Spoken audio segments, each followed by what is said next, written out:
sure. Go and grab a recording too while we're at it. For those of you watching on my channel, ladies and gentlemen, welcome to the stream. I have the amazing Laura Loaded above me and the incredible Jessie Gender below me. Where is she? It's not me, because I'm not incredible. What are you talking about? So some other Jessie Gender you have on your channel? Well, okay, you're the Mirror Universe one. And the other one, well, she's... We don't talk about her. Yeah. I need to get my, I wish I had my, beard or whatever. Like a beard. Oh, yeah, get the goatee thing. Yeah. I've actually thought about doing that sometimes just as a joke, but I don't know. All the tape on one suck. I did a Mirror Universe video, and all it was just construction paper, like brown construction paper that I just taped out like in a triangle and then cut out a hole. Nice. People seem to enjoy it, so it worked. You know what we should do that would be funny is like I would shave and you guys would get you'd get a mustache and you get a goatee and it'd be the Mirror Universe, but I'd be shaved. So because in the Mirror Universe I don't have it all makes sense in the end. Of course, wouldn't that mean I would have to shave too? I mean, I've always also thought about doing like a no shave November because there's always been discussion of like trans people and like facial hair and what that whole deal's like. So I'll be like, this is what it's like being a trans person with facial hair and like having to deal with that still. It'd be an interesting sort of meta thing. You turned into a whole video. I made it into an LGBTQ thing. So yeah, the queers, SJWing it up. I've brought the queerdom to your channel. I knew it. This was always the agenda. Yep. This is my agenda, getting it in where I can. Yeah, not only did that, but you said the queers. We brought the queers to that's. Yeah, we brought the queers. The queers. This is off to a normal start. Yep. This is just to Sunday at this point. This is a consistent pen and paper game. Is what. That's true. We're staying on brand. We're staying on brand is what we're doing. Staying on brand. That's fantastic. Oh man. All right, guys. So for those who are watching, I'm not sure it went out. I think I did it wrong. So that's. I was gonna say I see nothing in your chat. And Bragwin's here, by the way. Hi, Bragwin.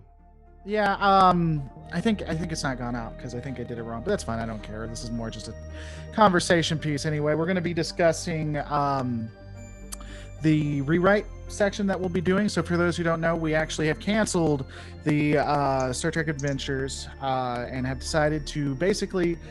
Babylon 5, the entire franchise of Star Trek, except for New Trek, where we will be discussing how we would have written it, making it more cohesive, and putting everything together. Today, we're just doing the bare bones. We also have some questions for you guys on what you want to see and where you want us to go. One of those questions is actually in the a straw poll, which I hope you guys can share, or Runner, you share on your side. I'll share it on my link. Where we're discussing should we do a rewrite of the Kelvin timeline? If that's something you're interested in, you want to see us do that as well, then definitely vote there, and we'll definitely take it into consideration. But for today, we're not really rewriting anything more than setting an understanding and things we want to see in the future so that we can all make it connect. Actually planning out a story. Wait, what? This is Star Trek, sir. Yeah, no one does that. You may not be used to that. This may be a little weird for you. Definitely not in the Star Trek's writer's room right now is where I'd go. Now that I've guaranteed I'll never. Or what we do is we make plans and then totally ignore them once we get there. That could be. Yep, that's another very Star Trek thing. There's a likelihood that could happen too. I mean, it's like really. Here's how we all connect this together. It'll be really cool. We'll set up the Borg like 2 seasons early. It'll be wonderful. Maybe not. You know what? We ran out of money and we had a writer's strike and. Gene Roddenberry's kind of a crazy. Gene Roddenberry went insane. He wants bigger bulges for the Ferengi. I don't know what he's talking about. I don't think I want to. I did just hear a story today because it's like the 30th anniversary of the episode Family from TNG. Mm-hmm. That they did apparently. Ron Moore did a meeting with Roddenberry for that episode. And basically was like, well, look, I want to have him have this conflict with his brother. And Gene Roddenberry's like, no, you can't have him have conflict with his brother. That'd reflect badly on his parents and Picard's parentage. So the way to fix this is you have him argue with his father. What? And then Ron Moore was basically like, So the way to make it less disparaging to the parents is to make the dad an ass, like his 90-year-old dad an asshole. Listen, nobody likes fathers, right? That's the lesson of fiction. Yeah. I mean, Is there any good dads before Cisco in? Well, yeah, I mean that's just like look at Disney, for example. Look at all the dads in Disney. They're all bad dads, right? Like, I guess you could consider Jack Crusher a good dad, except for he died like an asshole. But Jack Crusher was never a dad. Are you talking about Wesley's dad? Because he sent a dude. He sent a dude to die who was going to be the stepfather. Dude never knew he was a stepfather. He thought he was a real father, but that's the way that cookie crumbles. Playing that card. Yeah. that pick card, if you were. Well, and I mean, when you look at Cisco's dad, he wasn't exactly the model either, because he didn't tell Cisco had to find out on his own that he didn't have his real mom, his biological mom is another way of saying God damn it. One health. This is a Christian channel, sir. Sir. Oh, God. We believe in TOS, not TNG, sir. Ryan Howell, thanks so much for the support. Star Trek 5 rewrite? That's all just takes place in the Nexus. That's how we fix that. Yep, the whole of Star Trek 5 is a fever dream? Yep. Yeah, I prefer. Yeah, that's what I'm saying. I prefer to think that that's where it ends. I mean, there's nothing after that. Everything we see past, Picard. He's on the planet. He's dying of heat exhaustion. Everything else is just a dying brain. Like he's literally riding Lower Decks. That happens, and then it goes to a cartoon because that's what he's dying really slowly. If you think about how much content there is there, that he's just running through there. No, it's like dreaming. Koala. There's a great koala in the sky. It's like dreaming. Like you feel like the dream is 5 minutes when it's really only 30 seconds or whatever, which is how you explain that the universe is balanced on a koala's back, or I mean, what does it mean? Whatever the hell it is. The other way we could rewrite all of Star Trek, by the way, just shift gears too, is we make it the story of Worf, because really it kind of already is. We lead everything to Worf. And it all leads up to Worf. Because we've got Core back in TOS, and he actually connects to the Moog family, and have the Moogs show up back in TOS, and then have in the movies the Moog family is the one that's pushing for Chancellor Gora Khan's movement towards peace, and just keep pushing it in there until he finally is. Yeah, well then you also have Worf's grandfather in Undiscovered Country. Mm-hmm. So it's all built up to defending Kirk, Yeah. It all makes sense. Yeah. Yeah, that confused me when I went back and saw that, because his name is Worf. Yeah. Wait a second. Uh-huh. It's playing Worf, but a different Worf. Worf, son of Moog, son of Worf, I believe, is literally how that goes. That's not a joke. I think that's literally how that goes. Oh, God. So Jessie needs to go soon. Maybe we should have her discuss her Kelvin thing really quick before. Okay. Oh. I'm more interested in talking about everything leading to Worf. Nope. We're done with the Worf storyline. The Worf timeline's over, guys. It's done. My Kelvin timeline thing is a thing that you could never do it now because Leonard Nimoy has sadly passed. Damn it. But I would just love to do an interstitial short film sort of thing, set between Into Darkness and Beyond. And actually, if we were writing everything, I'll just get rid of Into Darkness altogether. But just go right into Beyond. Yeah, just 2009 right into Beyond. But anyways, it would be a little interstitial that would connect and sort of be a send-off for Leonard Nimoy's Spock, because essentially we don't really ever get to see that version of the character just get an ending. We kind of get an ending in Beyond, but it would just be, and it would be a nice circular route for those of us in Discovery. And I know people will get all angry about me if I do that, but I think it would be a really nice scene if you do one where Spock's on his deathbed, is about to pass away very soon on New Vulcan. And then Michael Burnham from the Kelvin universe, so not the same Michael Burnham, comes down, and they basically have this conversation. Kisses him. I'm sorry. Oh yeah, and they make out. And then they just all over the place. Yeah, no. But no, it would. This is how I've always felt, but I could never express myself in the other timeline. And they say that. Related. I didn't even think about yes, that. they're actually. Well, that was actually what it felt like. So many people thought that that's what they were hinting for in season 2 of Discovery, because there was all this we have a dark secret, and I heard him and everything. So I'm like, did they fuck? Was that the twist? I mean, I wouldn't be surprised if I'm being just completely legit. Yeah, great. Thankfully, it did not turn out to be that. But dear Lord, I thought that was going to be the case.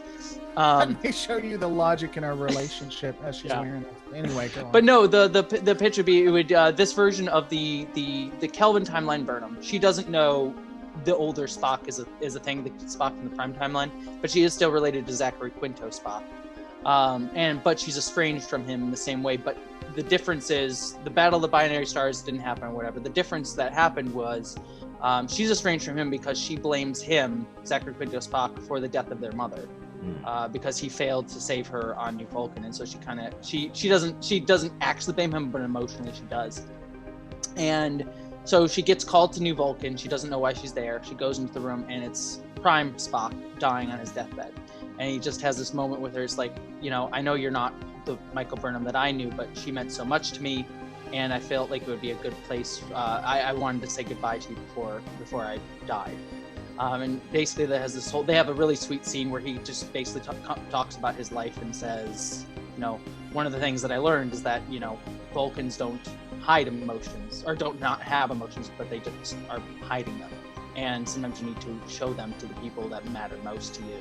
And right before he dies, he gives the same advice to her that the Prime Burnham gave to Spock at the end of season 2 of Discovery, which is there's the galaxy full of people that will reach out to you if you reach out to them. Basically, he'll give her the same exact line, and that sort of spurns her to reach out to Zachary Quinto Spock, sort of reconciling their relationship.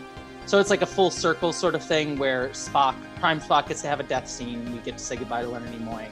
He gets to sort of connect full circle with Michael Burnham and sort of get a conclusion to the Discovery story of that element of the character. But also we get a nice connection for like what the Discovery version of the Kelvin timeline would be doing in the Kelvin timeline.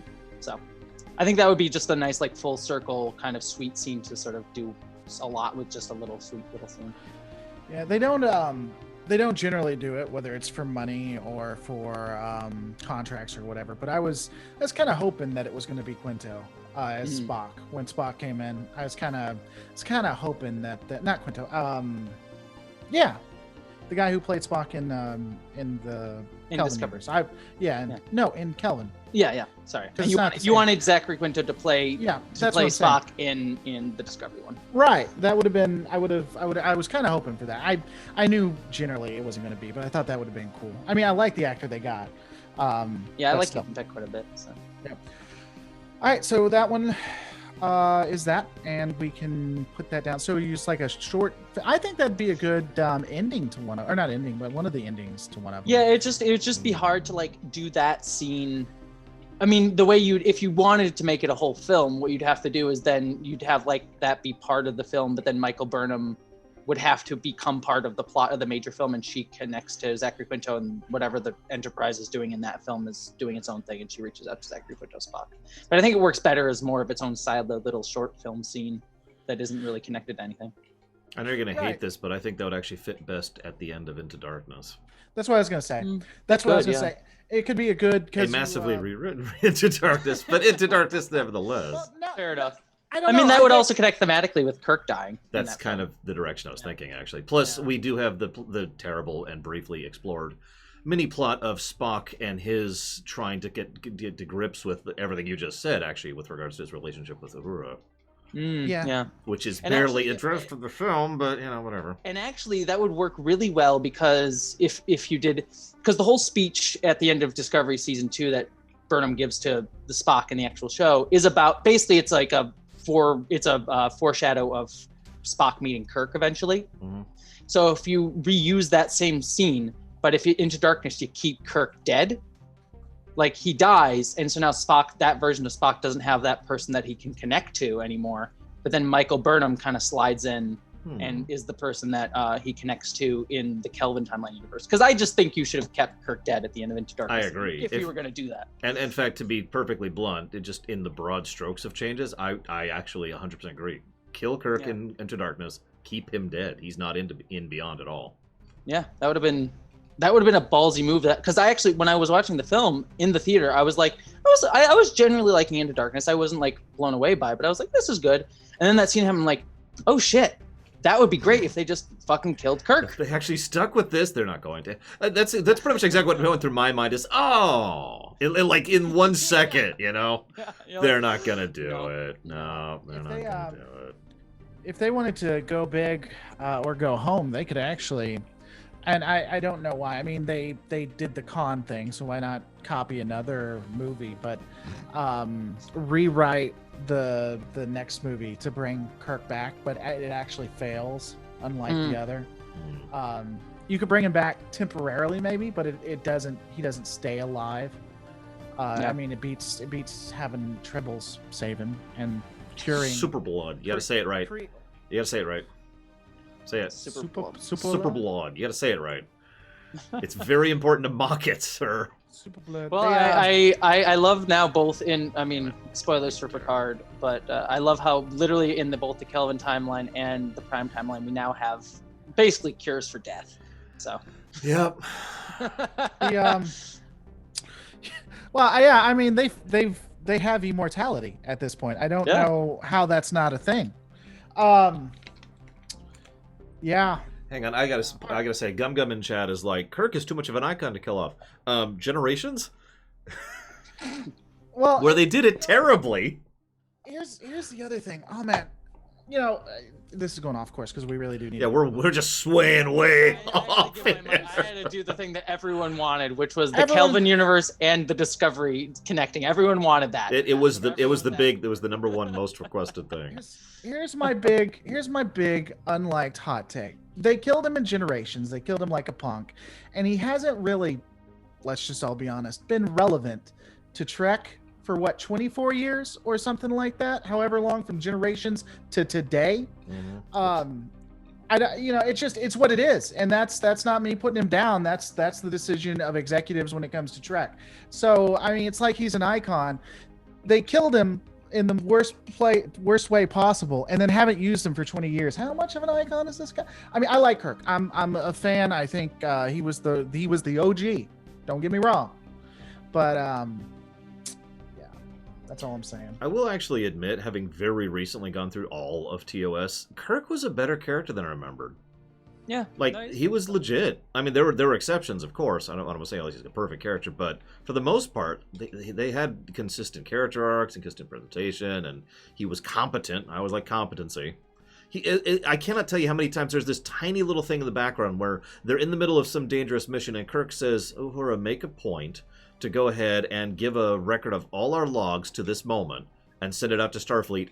And he doesn't even explain why, because he doesn't have to. We get it. It's just in case we don't make it through this, they're going to have the information to help solve it. Just little stuff like that all over the place. It was great.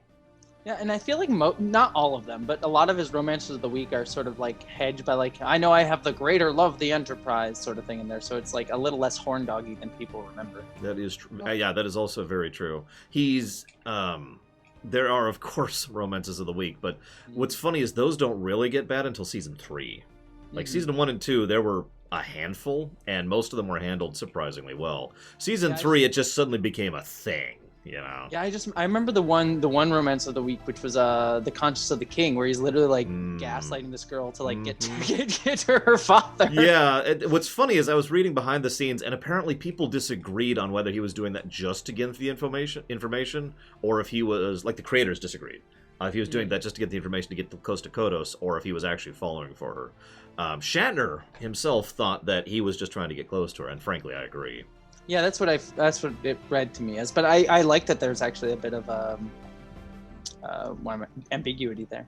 But by the way, thanks Ryan for supporting the channel. To go with what he says, Spock is the most iconic TOS character. I'd almost say Spock is probably the most iconic character right now. Agreed. If this is taken, if you did it on all Trek fandom, because I think different fandoms like We Are Starfleet would probably have a different one, and maybe even nostalgia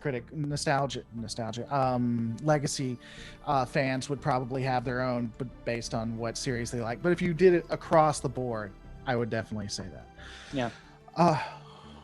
Yeah, I would definitely. I think Spock would almost certainly be the most iconic. Oh, yeah. No question. You can make an argument maybe for Kirk or Picard, but I think other than that, I don't think Kirk beats him at all. I don't even I'm think with Picard. other lore. To be completely honest, I really think Yeah, that I'm Spock is just way up there in terms of Yeah. memorability and iconicness. I know that's such a dumb word, but whatever. The one thing I'll say, and then we got to get to this. The one thing I'll say in for Kirk that I liked about the original series is that he never was completely the strongest, nor was he completely the smartest, but he didn't have to be to win, Mhm. and that's what I really liked about him. That's one of the things I thought was a great character concept. I agree as well, and frankly, Nicholas Meyer picked up on the exact same thing, and he used that when he was making Star Trek 2. Like he used that. I mean, I've heard a lot of people say that Kirk isn't Kirk until the movies, but I disagree because a lot of what he is in the movies came, damn it, I died, specifically as a consequence of people like Nicholas Meyer looking at that and saying, yeah, no, that's Kirk right there. This person who has a confidence in their crew and in their people. I'm reading Nicholas Meyer's autobiography right now. And it's like, wow, look at someone who actually thinks things through. Yeah, I know, it's weird, right? In Star Trek? What? All right, so let's take a looking at this. So broad strokes, and we'll go all the series specifically, but for me, and let me know if you guys agree or not, I do think that season 1 for DS9 should be all about the broken planet, about Bajor trying to make it up, and consistent issues between Bajor and Starfleet, expanding on the circle and everything. Yeah. And you can maybe have a couple little hints at, not like it wouldn't be a focus, but maybe like a mention of the Dominion here or there, like what they tried to do in season 2 with little sprinklings of it. Other Laura and I were talking about a couple ideas regarding that, Jesse. Like, imagine I posited a scene idea. Like, there's some Cardassian who is in like one Meanwhile Elsewhere scene over here supporting one of the Circle members, and the guy leaves, and the Cardassian just melts away a little bit, and you only see it for like half a second, right? It's just that would be great, and it's gone. And of course, at the time, you're like, Odo, because you know.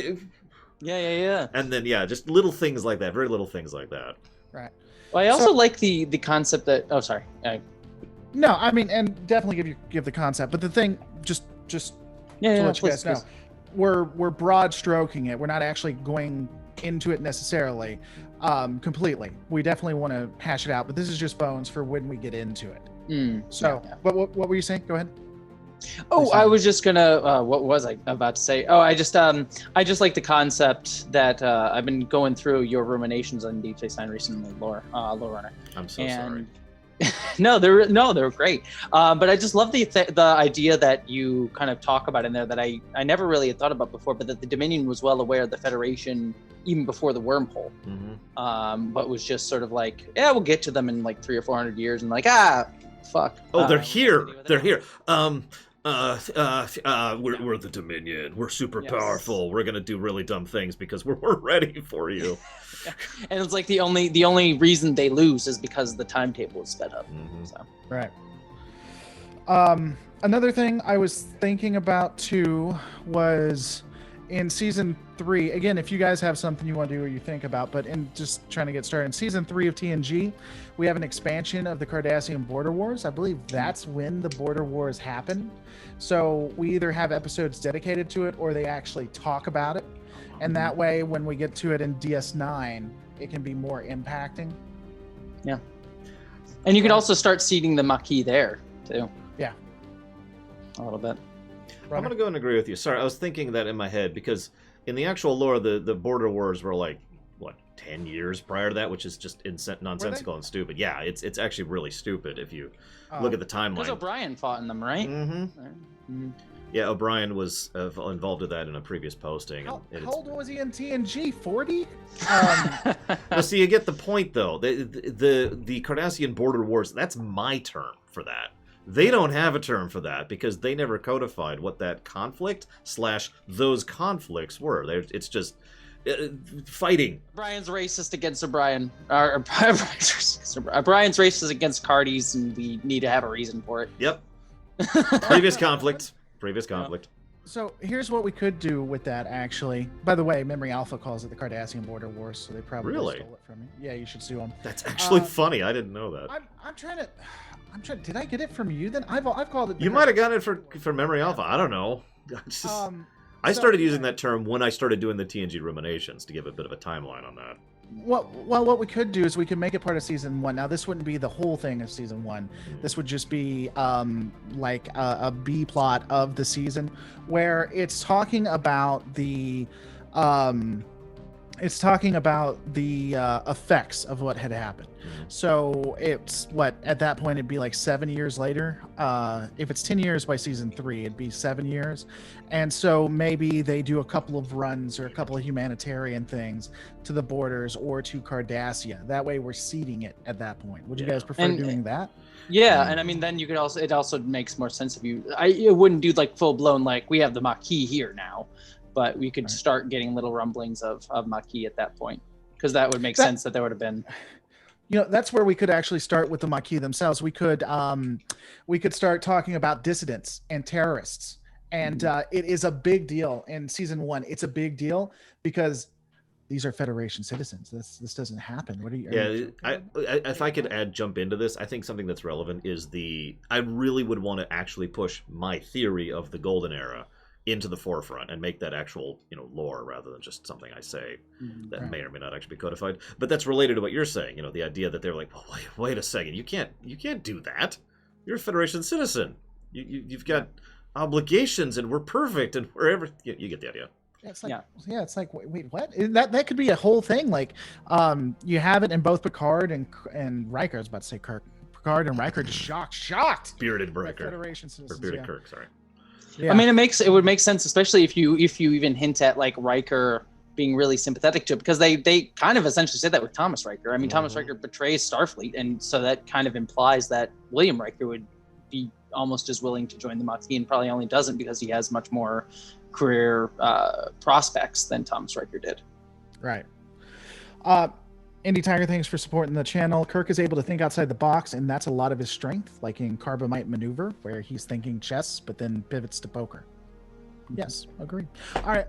And also, if you do more Maquis stuff, you bring in Rolaren earlier, maybe, too, and do shit with her in Deep Space Nine. Yeah, let's actually... one of the ideas I had, and you may hate this, Jesse, but I would actually have Ro be on the Voyager crew. Ooh, no, I actually love that. That's actually really like you can kind of see how she segues into there unintentionally originally, and then she just ends up being part of the crew. What's she doing?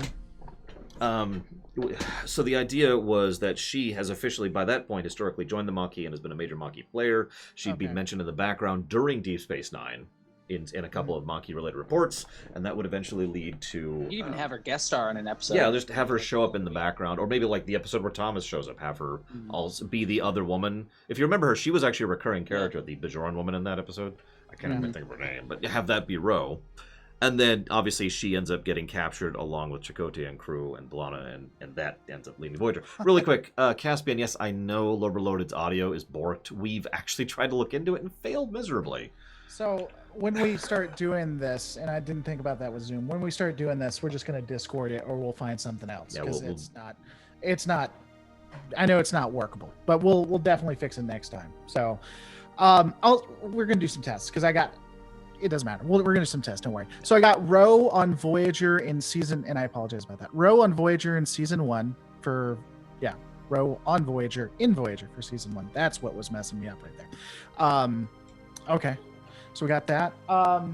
Is there anything you guys specifically had that you wanted to for any season? Yes, actually, but I was going to let her go first because she's leaving in 4 minutes. Yeah, I have to head out. So what do you got? Well, I mean, I haven't had a ton of time to think about it. I'm just trying to think of like what we could do to tie in Enterprise. I mean, Enterprise generally works pretty well. I think the best way to do it is you can kind of see the Xindi in there in future shows. Oh, yeah. Better. Actually have them be present in the shows that technically happened before/later. Yeah, exactly. I'm trying to think of like anything else. Where do you want to put them? Just as characters in the background. Crew, yeah. Okay, Ensign What's-His-Face, which is a Xindi. So do you want it mentioned in TNG and DS9? That seems more like a TNG thing to me. Yeah. Okay, so Xindi introduced. Okay. And then, I mean, we can put it somewhere else, too.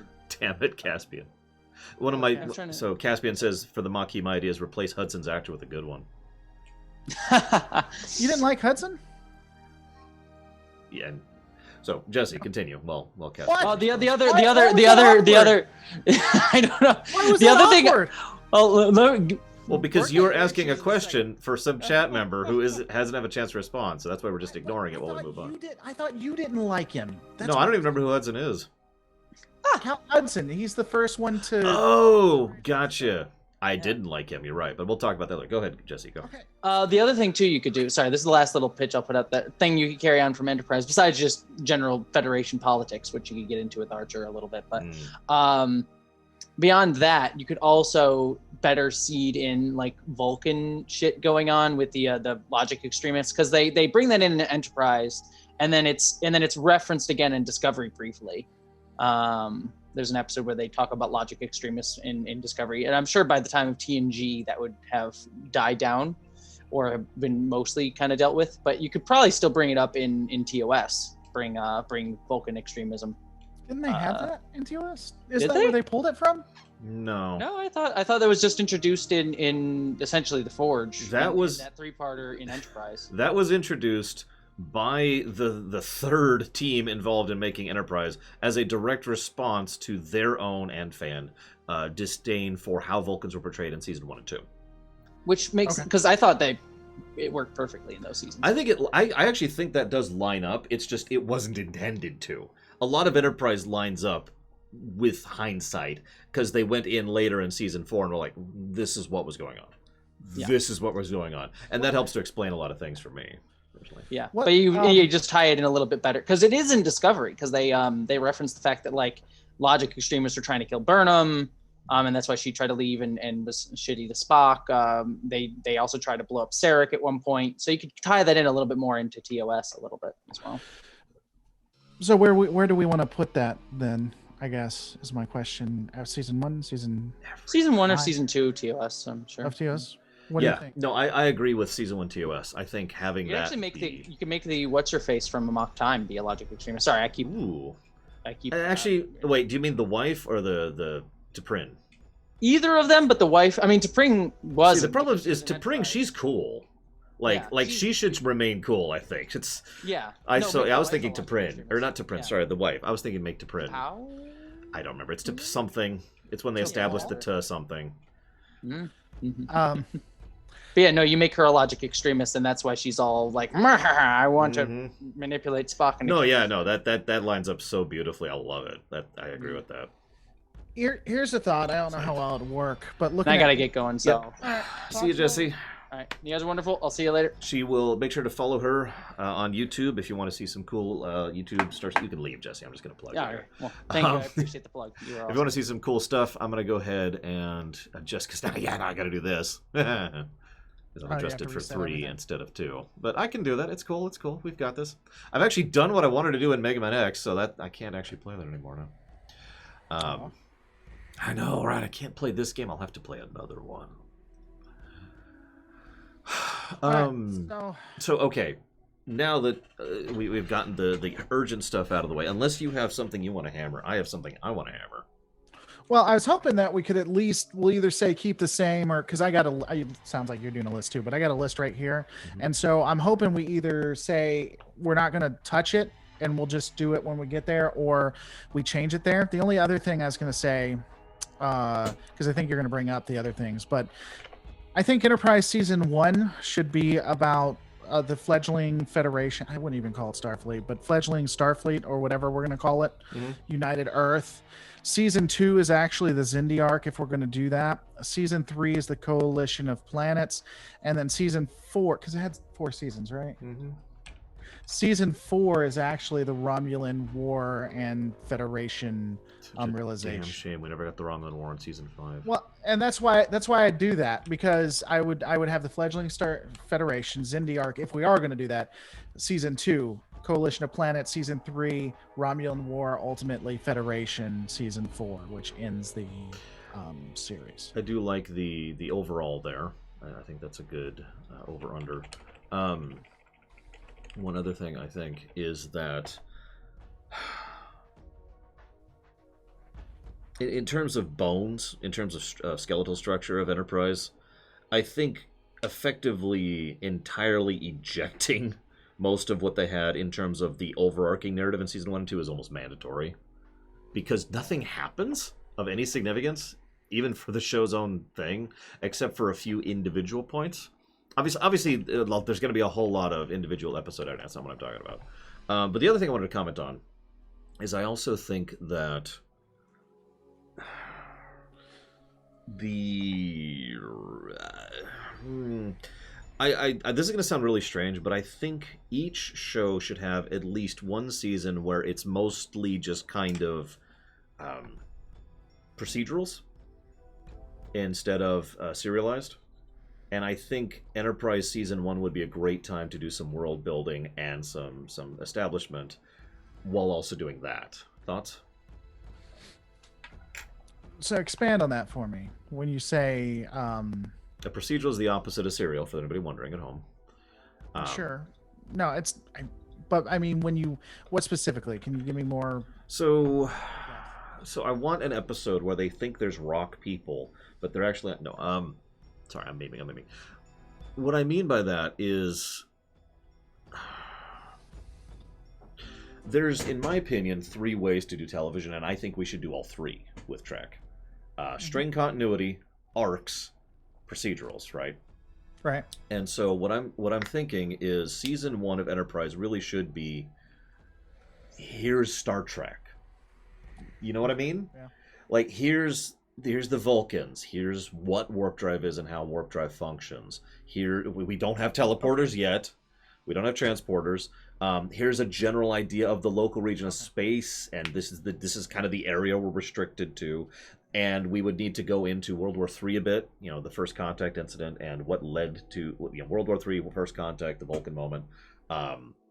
Also establishing, how something I've noticed, and I think it's entirely unintentional in Enterprise Season 1 and 2, is how nobody's allied, right? Mm-hmm. Now, later they retcon this by saying the Romulans are doing this deliberately. But I think we should just go ahead and codify that and say that the big problem is You ever studied the Sengoku Jidai? Sengoku Jidai. God damn it. No, I have not. Okay, so it's a period in Japanese history.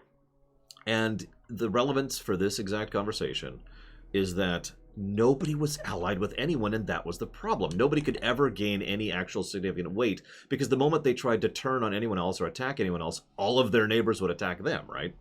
Right. I want that atmosphere. I want that to be the galactic community, right? And I want everyone to be, just kind of, and that adds extra weight to the Vulcans and the humans, because they're the first. They're the first group to actually sit down and say, you know what? Let's actually be frickin' allies, and actually manage to successfully form that alliance, and that ends up being a game changer, which, again, it actually does. And that of course, is the very beginning building blocks of what will eventually become the Federation. Sense, Mike? Yeah. I like that. I think that's a good idea. So that's more concrete of what I'm talking about with season 1 end. Well, and I knew what you were talking about with procedure. I was trying to better understand the type. So yeah, I like that. I think that's a good idea. Do we still want the temporal war? Because that's going to come into the other ones.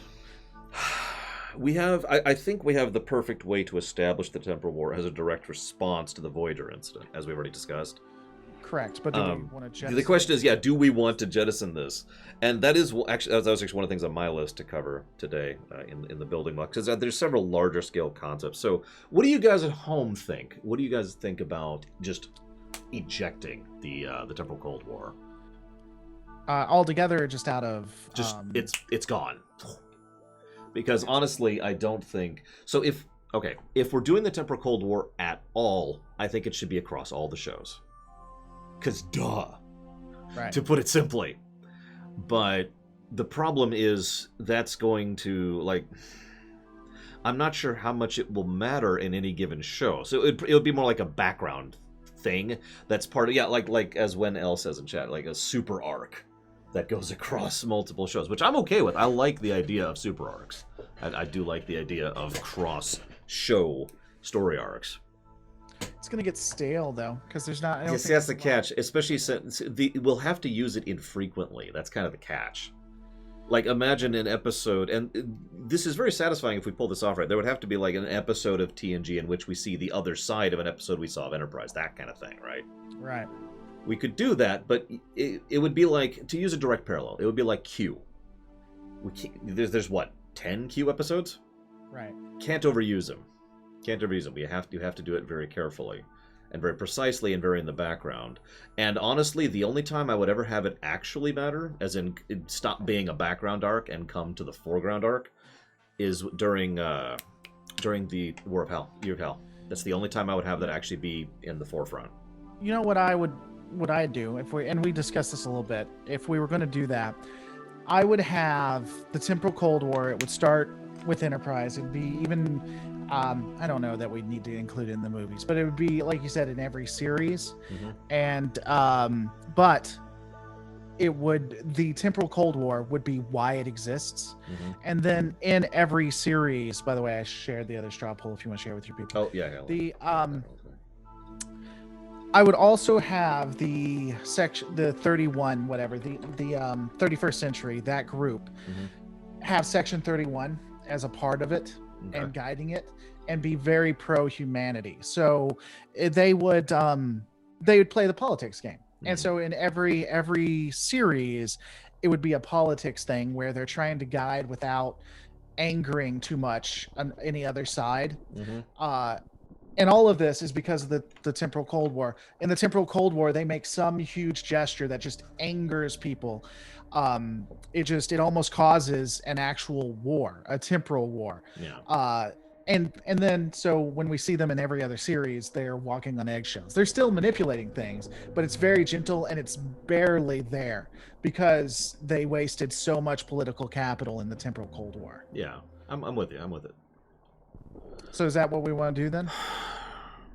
Well, it'll be interesting to see the poll results, but yeah, for now, I think we'll put a pin in it. Let's at least have the idea of the temporal Cold War being a thing, because we have the option to map that all out, so we can do that. Right. And again, I do firmly think that it shouldn't actually be relevant until Voyager, so we've got some time there to really map around that. And the worst case scenario, to think like a producer for a second, if we decide we don't want to do anything on the in the forefront with the temporal Cold War, we don't have to. It could always just be a background element. That's easy. Yeah. Well, I mean, until Disco Era Trek, I think Section 31, while it had some implications, is fine on its own. I think they did it in a way that, I mean, I probably would have tried to prevent because it has implications, but I don't think that it destroys anything either. Yeah. Or people just conveniently forget it, one or the other. Okay, so when it comes to Enterprise, season 1 through 4, is there anything else in those seasons? Because I got fledgling, Starfleet, Temporal War, maybe, procedurals, settings, Romulans behind everything, season 2's in the arc, Coalition of Planets, Romulan War, Federation season. Federation comes out. Federation begins. Genesis. Is there anything in that we want to... I'm not coming up with it. So okay, let's hit big point number 2. Well, no, hang on. Let's hit big point number 2. Do we do the Xindi arc at all? Yeah, that's another thing. The only reason I don't want to eject it is it feels like, I don't know, it feels too much. I want to try. You're just ejecting the entirety of the Xindi arc, yeah. Yeah, it'd be like ejecting the Dominion War and then having them fight a species we wanted them to fight. Like the Cooperative or something. So I kind of want to keep it because it just feels like it's going too far in the direct. Because again, to a degree, I want to kind of have like the executives were still there. Yeah, no, I agree. Was kind of an executive to an extent. Although I think I'm more malleable than you, but I do think we're both in the same boat when it comes to judging that. The one thing I would say, just as a quick thing, and just to see if we're on the same board, is I would make if we're going to keep the Xindi, make it more string continuity. Because the problem with season 3, in my opinion, is that it's great and then it goes off topic. You know what I mean? Mm-hmm. Like it's yes, great, awesome, good, and then we go deal with this random lady who's just Like they keep doing blah of the week episodes in the Xindi arc. That's my problem. If we're gonna commit to the Xindi arc, let's make it the frickin' Xindi arc. Right. Well, I mean, in theory too, we wouldn't have to do this temporal Cold War if we didn't. That's one thing I'm fine with ejecting to a degree. We could just have. Lord knows they did. Sorry. Yeah, we could just have the Xindi go to war with the Federation because they were lied to. We don't have to even include any kind of temporal issues there. They just start just destroying Starfleet outposts and ships, and Enterprise, they don't understand what's going on, so they send Enterprise to try to figure all of this out. Yeah. And I mean, like you said, because the Xindi arc, I believe, like you said, was pretty front-loaded. What they do is they just introduce ideas, and as it continues to move forward, build it out from there. So, I mean, us doing it on the back end, we can make that fit pretty easy. Real quick, Caspian, I don't understand your question. What do you mean about character-related changes? I need clarification on that one. We're not turning Kirk into a Vulcan. Although... We are going to make Kirk and Spock lovers, obviously. Yeah. And female. And female, because Roddenberry always wanted to do that. Yeah, exactly. That's what it is. And yet still having no power, because this is Roddenberry we're talking about. Oh, yeah, of course. Anyway. So in Voyager, what was the Borg episode? Borg season? When did they introduce season? So we were still debating that, actually, if you remember, because we had to move things around. The original intent was for the Borg season to be season 4. I had to think about that. 4. And that was my original intent before I got you involved, and you ruined it. No. And then we started thinking about connecting it alongside DS9 and First Contact, and so we moved it back to season 5. 3? Season 5? Okay. Well, that's why I want to do that, because that's going to impact DS9, right? That's one of the reasons we're doing this, too. So the Borg are introduced. Which... This is because in season 4, what was it, the Syndicate, Empire, what coalition? What's Conclave. Conclave, there we go. Because I mean, there's the Terranok Alliance, and then it was the Conclave, which both were pretty different, despite the fact that they sound exactly the same. So, Conclave infringement. Now, were they just season 4, or were they consistent throughout? The Conclave were going to be built up in season 2 and, season 3, and come up. I'm going to go with my terms, if that's okay. The original intent was in season 1 was just mostly establishment, which is kind of like I was talking about with Enterprise. Season 2 was going to be entirely dealing with the Terranok. Season 3 was going to be dealing with the Conclave, and then season 4 was going to be the Borg. Okay. As far as arcs go. Right, but so we moved it to season 5 though. So I never came up with a satisfactory act. Oh my God, I can't talk. Answer to what to do with the season change. I agree the season change needs to happen to line it up with DS9. I don't know what to do with it. So Caspian has clarified his question. Are we going to change, like, personality things about Archer and stuff? I'm okay with changing some aspects of personality, absolutely. For example, I think turning Archer from season 1 into Archer from season 4 is something that should be done. Yeah, I mean, making him competent. But No, I disagree. He should not be competent. He was competent in season 4, though. I think. Okay, he was getting competent. I'll give you that. He was getting more competent. But my point is, I think he should be incompetent on purpose, as opposed to incompetent because of terrible writing. That's the distinction there. Okay. Because the writing in Enterprise... I'm sorry, guys. I've actually covered season 1 Enterprise, so I can actually say this now with definitiveness. The writing in Enterprise season 1 is so bad about Archer because he's... And I'll tell you this right in advance. He's right! Exclamation mark, right? Like, the capital R. You can see it. Every decision he makes, there's this attitude that everything he does is right because he's the captain. And the captain cannot be wrong. I saw in... You know what? I'll be right back.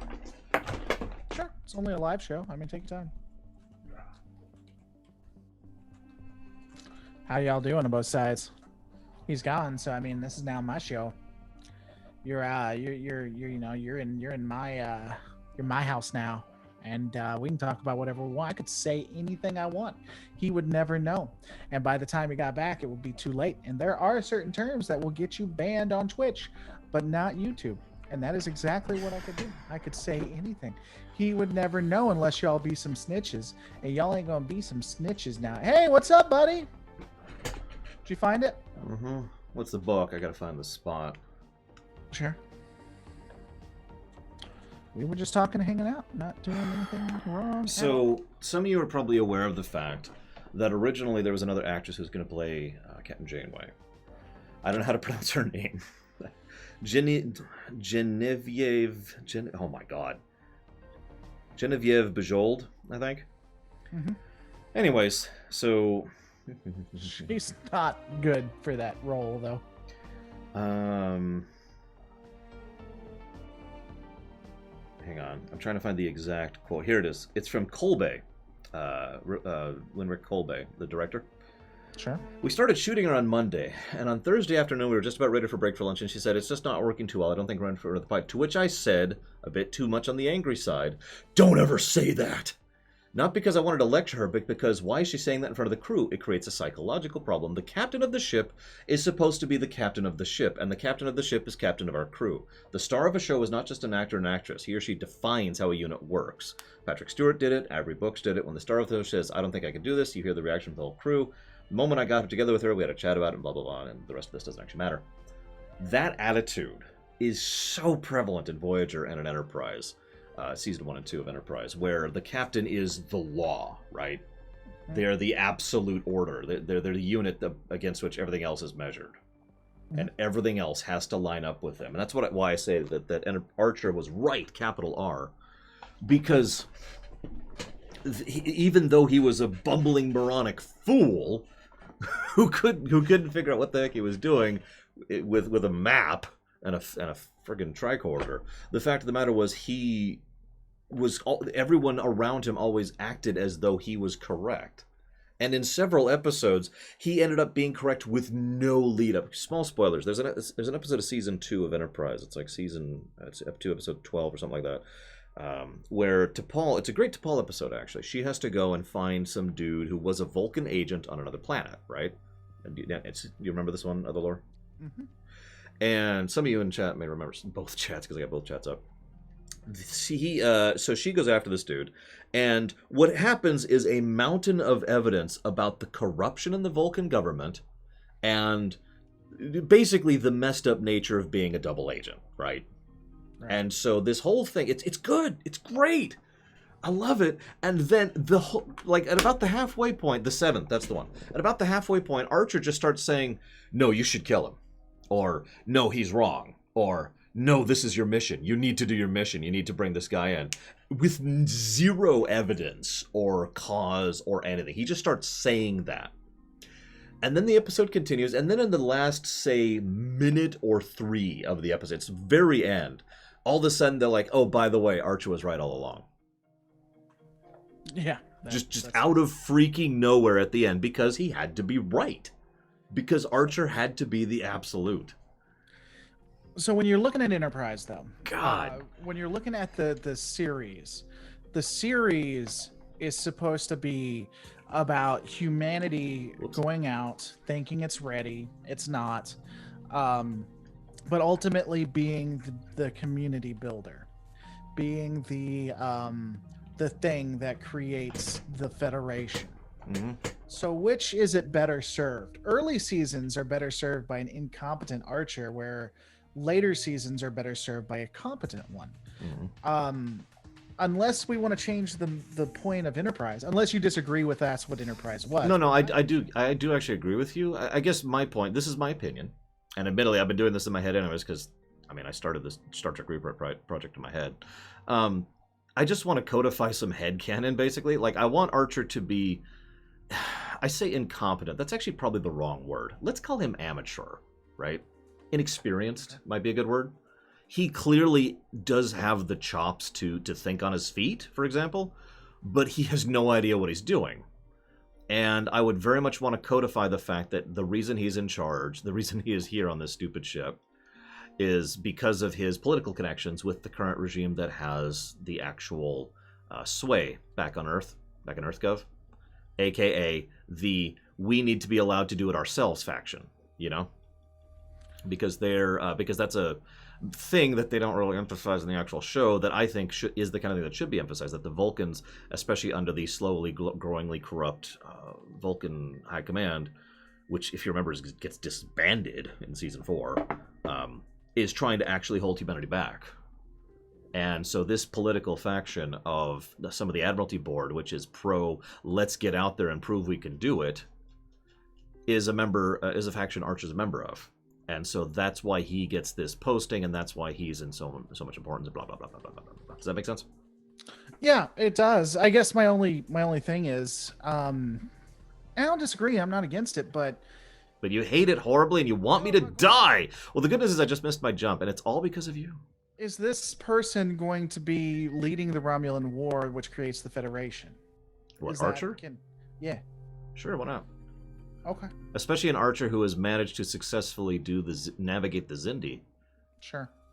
Okay, that's fine. I'm just when we're thinking about it, we need to make sure we get him there, or it makes sense. Yeah. He needs to build and grow. He needs to be wrong often, and this is important. He needs to acknowledge that he's wrong. That's the problem Season 1 and 2 of Enterprise had so often. Every time he was wrong, he either wasn't wrong because of convenience of the plot, or he never acknowledged that he was wrong, and he just would bumble forward. Well, a thing to do too is if the Xindi arc in Season 2, we could have him get a bunch of people killed. Oh yeah. And that's what finally gets it to him, is that it's kind of like what happened with Janeway, except he didn't become a villain. So okay, idea that you just gave me. I know you don't watch my Streamination stuff of the show. I'm not going to say out loud here, but the episode we covered today. God, is it still Sunday? This has been a long day. The episode we covered today, a major character had, as I like to call it, as bad can get shoved into his face, right? Sure. And that's a distinction because most people don't know bad as bad can. They know bad. You know, they know, oh God, I've failed my book report, or oh God, I need to get this done, or I'm a little bit late on my bills. Or no, that's not as bad can get, right? That it gets so much worse. It goes down from there, right? So what I'm thinking is Archer has difficulties in Season 1 and Season 2, but they're all so minor. You know, they're all just relatively small issues that are things that can be ignored or fixed or smoothed over. Season 3 hits, and that is when as bad can get smashes him in the face, right? Right. Now, I'd like your opinion on this, because what happens in real life and in fiction when someone gets smashed with as bad can get, one of two things happens. They rise up or they crumble. And I'm okay with either.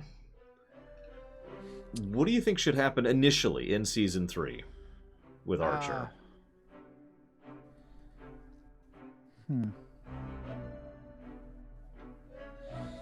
Now, I'll go ahead and tell you, in the actual show, I think he crumbled. During the trilogy, which was one of the part of the finale, Wounded, Damage, and whatever the third one is, Xindi Prime, I think he crumbled. I think he completely couldn't handle it, and he makes all the wrong calls for all the wrong decisions. It happens to work out, and I like that idea. Like, I like the idea that he crumbles, and by coincidence things works out, and this is the important part, in our version, he would have to acknowledge that.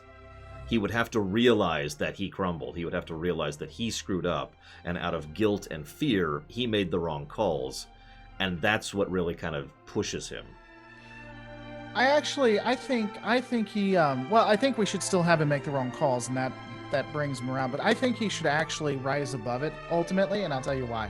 Because I do think we should lean into Janeway and how Janeway comes out of it, and she is ultimately broken, and that's just obvious. I think that should be stuck with it. And so you have two different characters that went through similar arcs. One ultimately not being able to handle it, one being able to handle it, and just it's still working out for both, but for varying reasons. Yeah. I think they would complement each other in that way. Plus, people call us sexist for doing it to the female. Of course they would. I would agree. I think specifics can be worked out later, but I think we have a good skeleton there. We could, yeah, but I mean, we could flip that if you want to. Maybe it breaks him, and then it works with her. But that would be a lot of rewriting at the end of the season. Oh no. A lot of rewriting. So, okay. hear me out for a second. I've always said Janeway shouldn't have been the captain, right?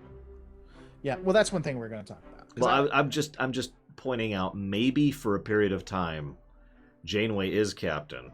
Janeway gets hit by this, and as a consequence, she's like, oh god, and she has to rise or fall. And we could go either way with that. Like, we could actually have her become the captain having earned it as a direct consequence of that. Or we could have her crumble and realize she should not be in the big chair and be glad when she can give it back to Ensign Ro, because that's who it's probably going to be. But, you know, someone else, right? Well, an interesting concept. I think Chakotay would be a good captain, but I mean, I think that too. But I'm kind of replacing him with Ro in my head. Oh, I thought she was going to be a part of it, so that's going to be a complete replacement. We're going to have Chakotay. What I was thinking was, and I mentioned this before, so for those of you who didn't hear the last stream, I missed it. The idea was that Ro effectively fills Chakotay's slot as a member of the crew. But keep Chakotay and just restructure him to turn him into what is effectively a new character. That was what I was thinking. Well, so I thought it was you. Maybe it was SF Debris, but I liked her being the XO with the captain. Yeah, with the captain dying, and so she takes over. An interesting piece is that she takes over. We have some big failure, right? Either it'd have to be almost season 2. And then Chakotay or Ro take over in season 3, and then she regains it in like season 4, right? So season 1 is them becoming a crew. During this time, she's continuing to make mistakes, but the crew ultimately comes together. Once the crew comes together in season 2, Janeway fails, and she fails in a way that she realizes she can't just at this point be it. So it goes to the XO.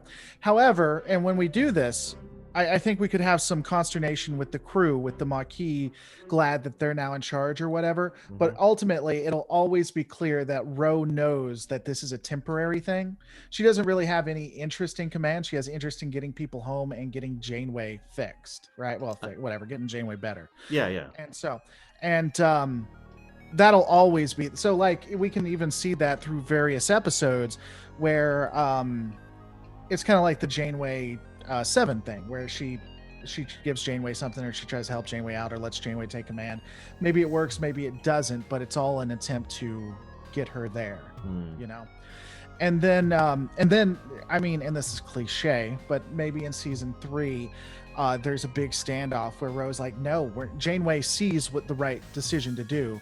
Janeway sees the right decision to do. Ro's like, no, and she finally, for whatever reason, she puts her foot down and says, you failed in season 2, however we made her fail. Yeah. We're doing it this way.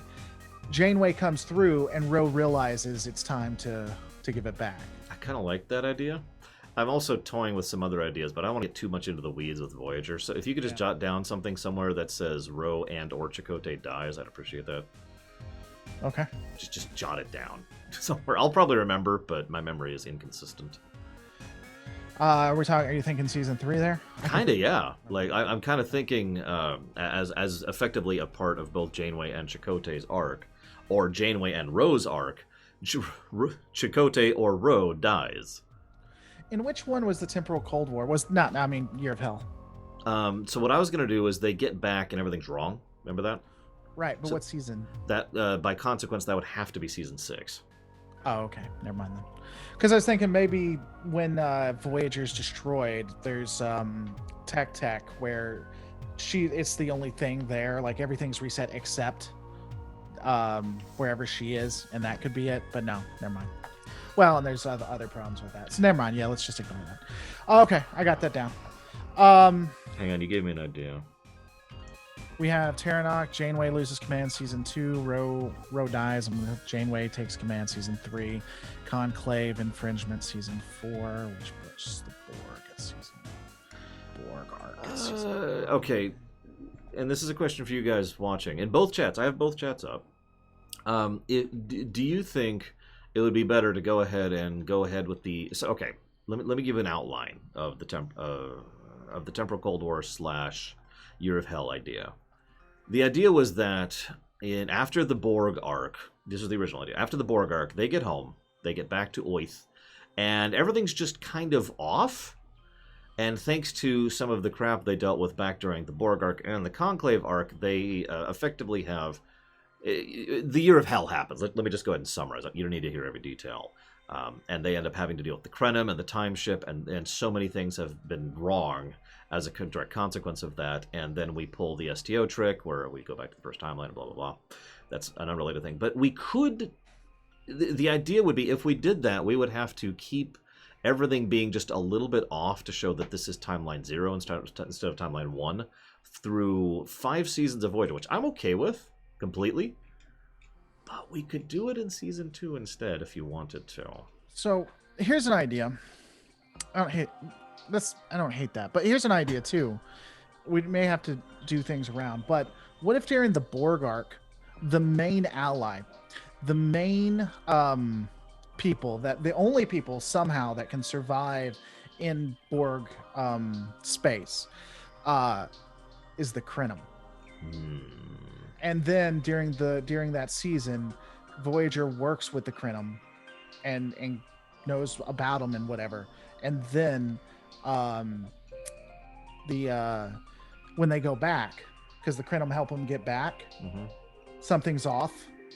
And at this point, we have they realize that the Krenim had been working on the ship to try to, because when it first started, when the Krenim first experienced the Borg was able to take several systems and assimilate several systems, and so they wanted to undo that. And I hate doing the trope where it's like they're doing it in the background and they're villains or whatever. No, they just wanted their stuff back. They want to save their people, and it had blinded them. And so when they send them back, they finally got the technology. And they do it, and then that's what undoes everything. Voyager sees something's off, and then we can do the Year of Hell, where they're now fighting a Krenim enemy that had been their allies for an entire season. Yeah.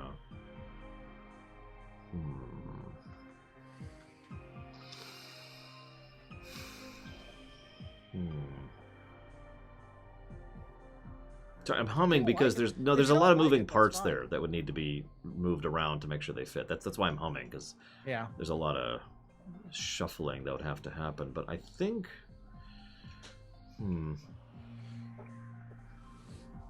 I think that could work. The only thing I hate about that is that, and this could make people mad, I mean, one of the reasons they may not want to do it in Voyager is that would almost hit the reset button on like entire seasons. Yeah. Which people would get pissed off about.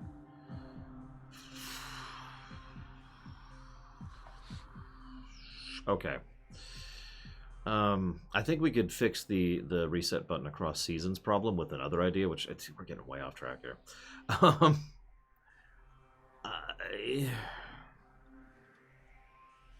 Okay. I don't want to eject the idea of the founder being involved in the Borg arc. Yeah. I very much want them to be that. That's such a great idea, and I think that fits so beautifully. Where they find the founder? They find the founder, and they have to assist the Dominion against the Borg, because I forgot all that's about the choice, right? Now, hear me out for a second, though. We could still have the Krenim in there. It's just not in the same way.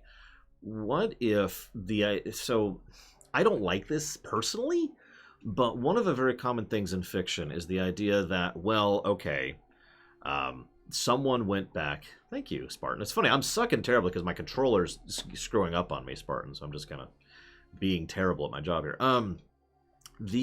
Someone else has messed with time, and now we have to restore it. That's a really common thing, right?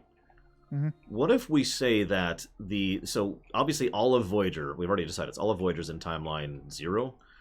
Yep. What if it's actually in timeline, for lack of a better term, 2? Because the Krenim have already screwed with things because of the Borg, right? Right.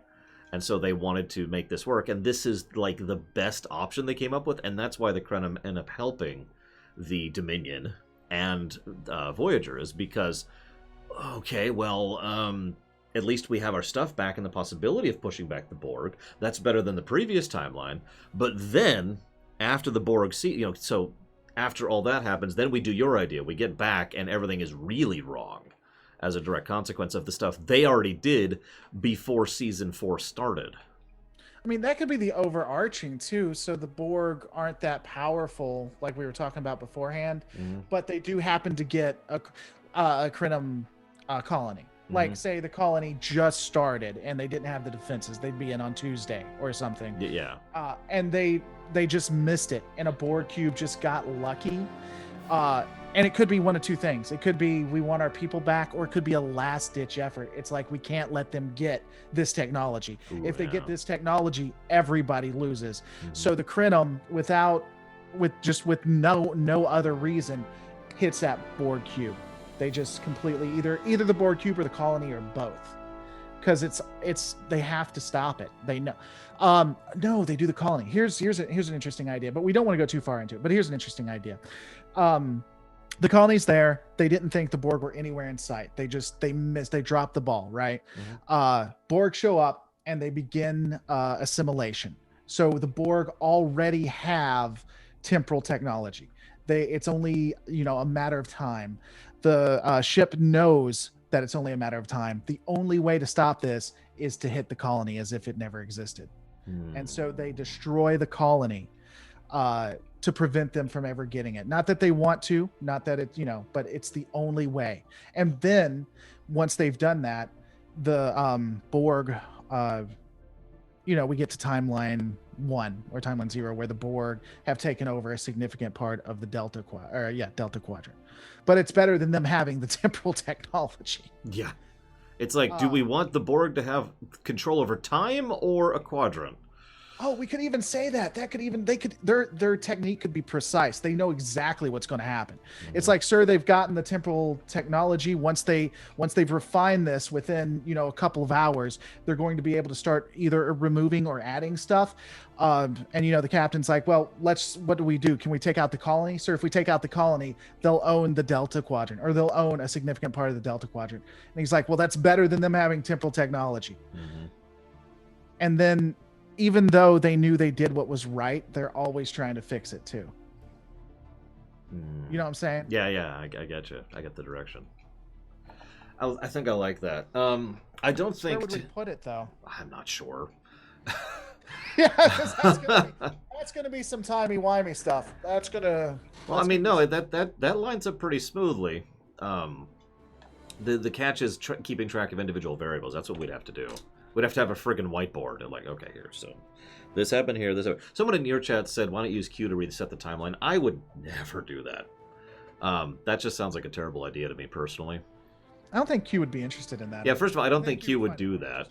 Yeah. Second of all, I just, from a narrative perspective, that feels a bit too much like Q just fixes everything because he can, Well, and I mean, if I had to write around that, what I would say is I would lean into the hinting that the Q fear the Borg, or that there's something going on with the Borg, and they just don't touch it if they don't have to. Yeah. And even though they can tell that this is probably not the best thing when it comes to the Borg. And I probably would never explain it either. I would just have it where the Q just don't touch the Borg, and it's always left in the air. What's going on? Why won't they do it? They do not touch the Borg. Actually, now that I'm thinking about it, so we don't have to say this on camera, but I like to, for those of you who don't know me, I like to write stuff under the hood, even if it never shows up on camera, just so I know and so I can make things make more sense. I'll tell you exactly why I would have the Q be afraid of the Borg. I would have the Q be using basically tech. That is how they accomplish their stuff. And for whatever reason, the Borg's sensors or scanners or comprehension is at a level that no one else has. And they are legitimately afraid that simply by interacting with the Borg would be like, oh, that's how you do that. Right. And then that would just be the end of the Q continuum and their preeminence. Well, and we know the Q for whatever reason fear Guinan's race, so it could be that too. You could build it into that too. Once they got Guinan's race and the Q for whatever reason just dropped the ball there, the Q knew that Guinan's race had the ability to fight or detect them. Yeah, the Elorians had the ability to fight or detect Q, and so yeah, now it's we can't get near them because we know they have the tech. Yeah, and like you said, if it was tech, the reason why they were doing it, they could be like the Crinum. They don't exactly know what would happen if they tried to fix that, so they're not going to mess with it. Yep. yeah, no, I think that would, again, we never have to have that on camera, but that would be the under the hood explanation, I think. Right. All right, so since we're on, oh, go ahead. Well, since we're on Voyager, I was just gonna Ro is on Voyager crew. She's Maquis. I have establishment. I'm not sure what I put establishment there for, so I guess that would be season 1. Is what I'm thinking. Yeah. That word. Yeah, that's what I'm saying. Season 1, Ro on Voyager crew.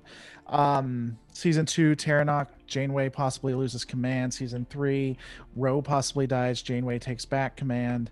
Conclave infringement. Borg Arc, Crinum, and Founder assist the Dominion. Do we need to move any of that, or is that okay? We just tie it all back. I think that should be acceptable. We're gonna have some busy seasons, but that's okay. Season 4 really should be breakneck pace.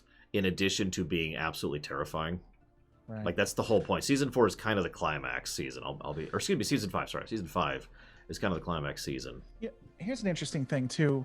Like season 1, we could do Crinum. I put Crinum intervention, but we have signs of the Crinum, or signs of their tech, and we have where the Voyager crew deals with it a lot faster or easier than they should.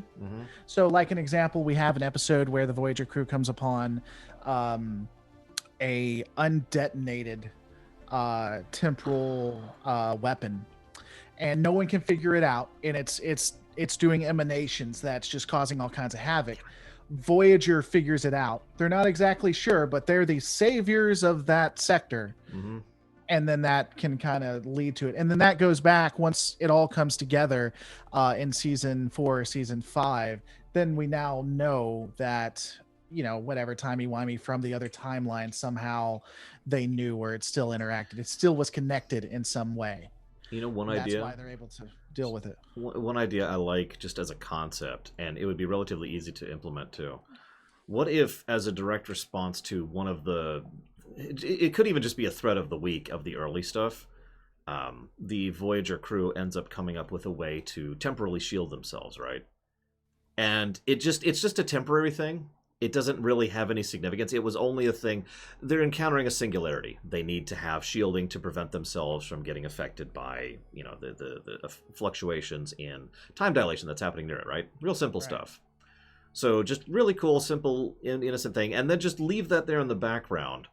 And then fast forward 2 or 3 seasons, and we find out that the reason that they are basically the same thing that actually happened in the actual Year of Hell. They were the anomaly because they were unaffected by the change, which affected the change, right? Right. And that is what actually pushes the Crenum into awareness of Voyager directly. Like, hang on a second, what? Right. What are they doing here now? Have you been tracking this? No. They were supposed to be here, just some idea like that.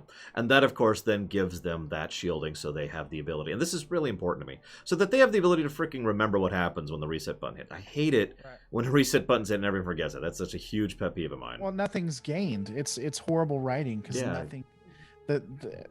generally character arcs move somewhere.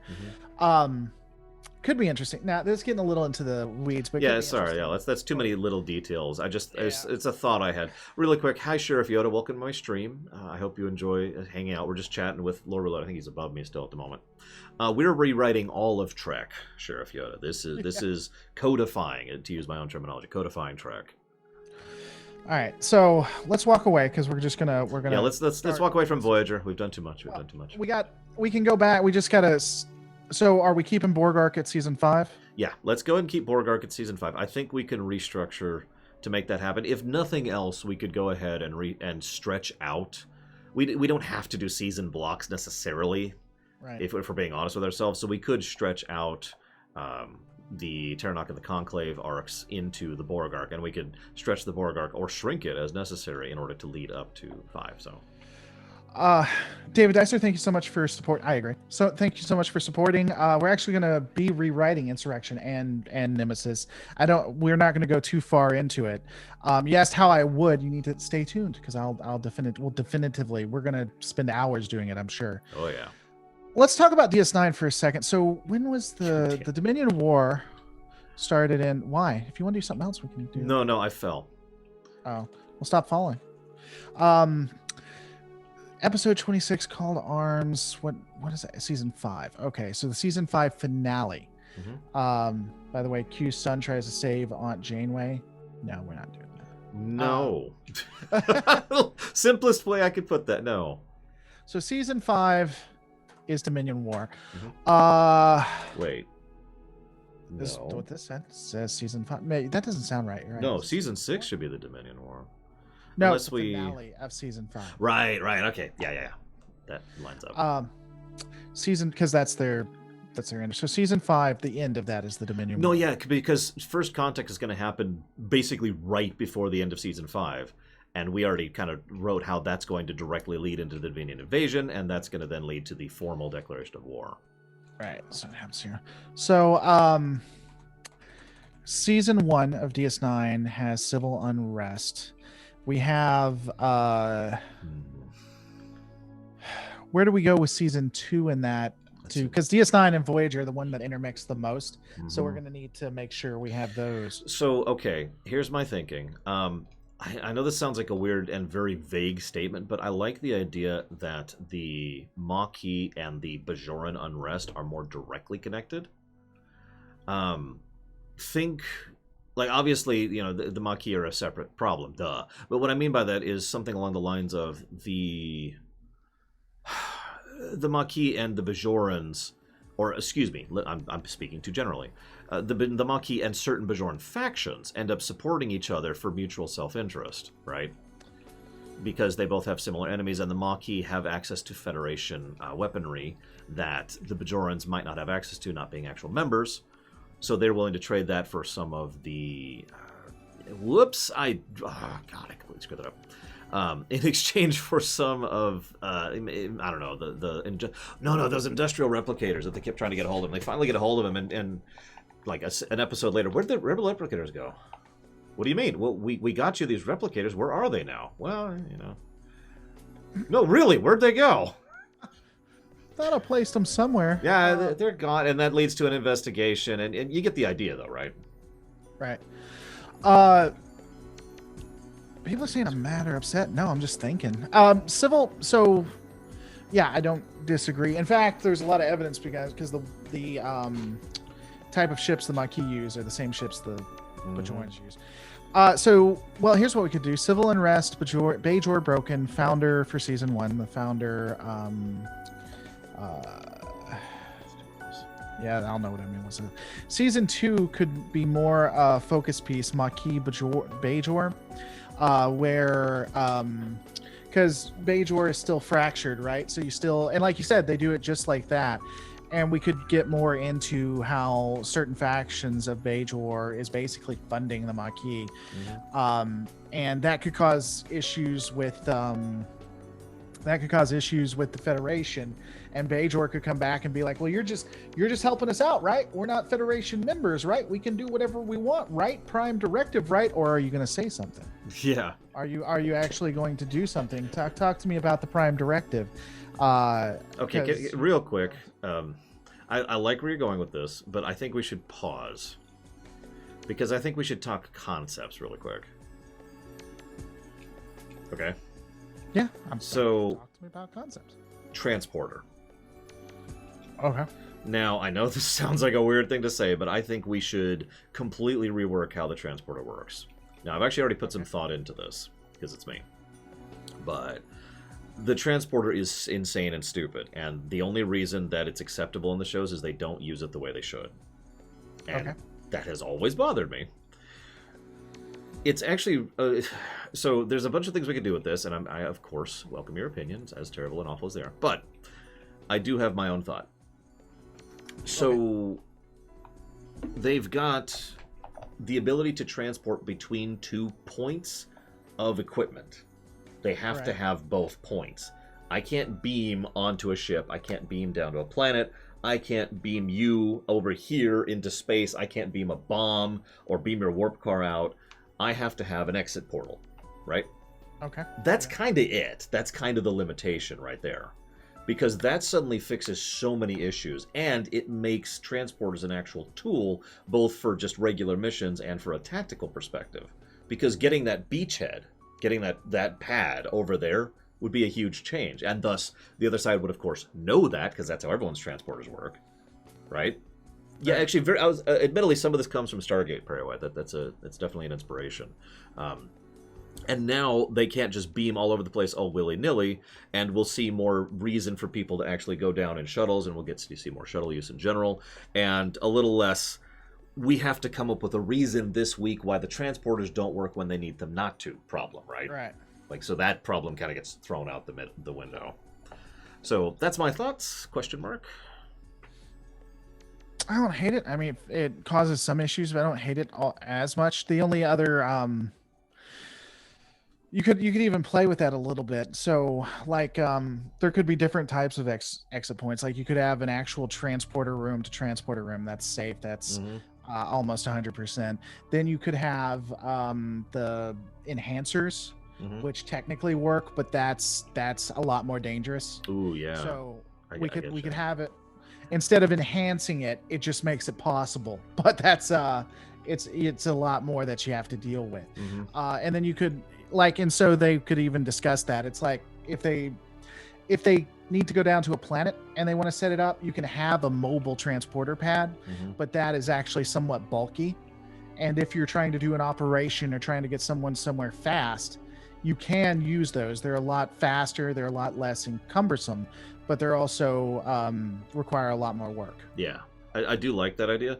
To add even further to that, so two quick things that occurred to me. First of all, I love the idea of some of the more desperate and less funded groups use those regularly.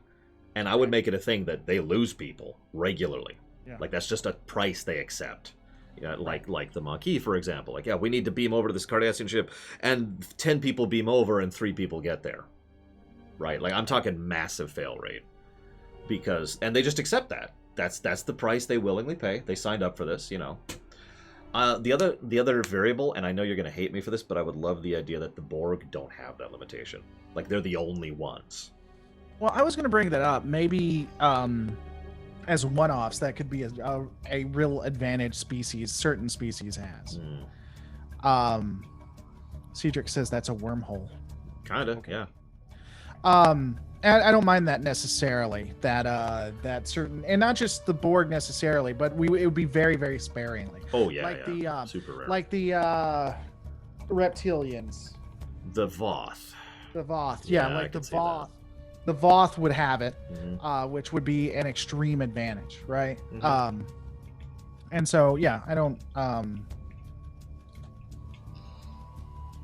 Yeah, if I do agree, if we're going to use that should be exceptionally rare. And again, I would fight for the idea that the Borg have that. It would just be one of the things that makes them the frickin' Borg, is they can transport. Well, and then we just have to remember, if at any point, like, they fight the Voth, or we bring the Voth or the Borg, the Borg would just destroy the technology. Like, the Borg realize at a fundamental level how advantageous this is, and so would go out of their way to destroy that type of technology. It would also explain why they collect their dead and everything, because a species that assimilates and learns everything instantly recognizes the danger in that. Oh yeah. And so they would go out of their way. So yeah, I don't hate that. So that's the first concept I wanted to talk to you with, was the transporters. Whoa, God. The second, now, hear me out. I know this is going to sound like a weird one to bring up, but I was actually thinking about this for my own setting as well. And that's the Universal Translator. Okay. Now, obviously, I have my thoughts, but what do you think before I, talk over you? I mean, it depends on what you think. I think that the translator is probably the best tool to brainwash people that's ever existed. But I'm not exactly sure. Have you seen my lore theory on that? I have not. I haven't actually watched the whole thing.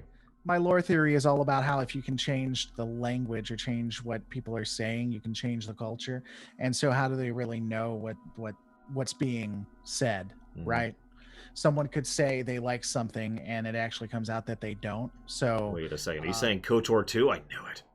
Yeah, but that's what I'm saying. You just you can if you change the language, you've won the battle at the end of the day. And so the fact that it instantly translates everything is kind of weird. I wouldn't have it like an automatic.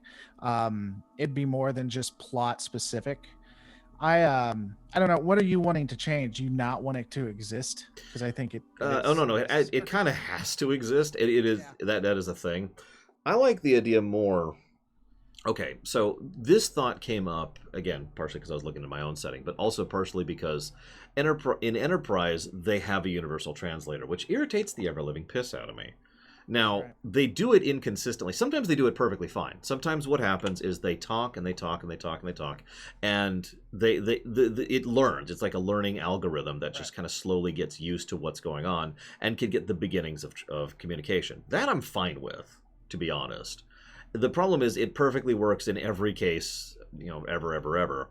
And in some cases can actually perfectly translate stuff from species they don't even heard of, who don't even think like they... You get the point, right? I think it's too far. The simplest... two limitations I would do. First and foremost is what I already just said. For an unknown race or for an... Second try. For an unknown race or an unknown species or an unknown language, it takes time and it doesn't give you perfect communication. It just gives you like a kind of a thing, right? Right. The second change, first try again, is I would have... That's a really hard trick, by the way. That's like 8 frame perfect inputs there. I'm really happy about that. The second change I would have is I would make it so that it totally does perfectly translate everything perfectly forever for the languages that are pre-programmed into it. Right. So in other words, one of the things that would become part of joining the Federation, for example, would be, hey, so we need one of your linguist teams to get over here, and we're going to do a patch update to the Universal Translator software, which is going to add your language to it. And thus... it would never be an issue for the normal races because they're all part of that. They're all already patched in. And that way we could preserve it for new races as still kind of being an issue. Open your freaking eyes so I can shoot it with a missile. I would say the other piece probably would be I'd say the other piece probably would be the races they interact with a lot, like Romulans, Klingons, stuff like that. They've just been with them enough and have had enough interaction. Yeah. So common Alpha Quadrant species. Oh, yeah, I agree completely. In fact, I'm sure in several cases they have deliberately done diplomatic outreach. Please help us to update our translator with your language so we can have regular communication. Like, you can't tell me the Feds wouldn't do that, right? Right. Yeah. Hey, give me one quick second, okay? Entertain the masses. So, for those of you watching my stream, I will continue to fight Fantoon here. He's a fun boss. For those of you watching his stream, I'm sorry, I can't stream my SNES to his stream. I haven't figured out that technology yet. It's possible. I actually know how to do it. It's just, it would be a thing, and he would need to give me access to his computer. So I'm afraid you're going to have to just sit there and talk about Star Trek. I know everyone hates talking about Star Trek on these channels, I mean, just nobody actually likes Trek, right? At least that's what the internet tells me. Something like that. Boop. Ah, oh, damn it. See, I suck at this fight. I really do.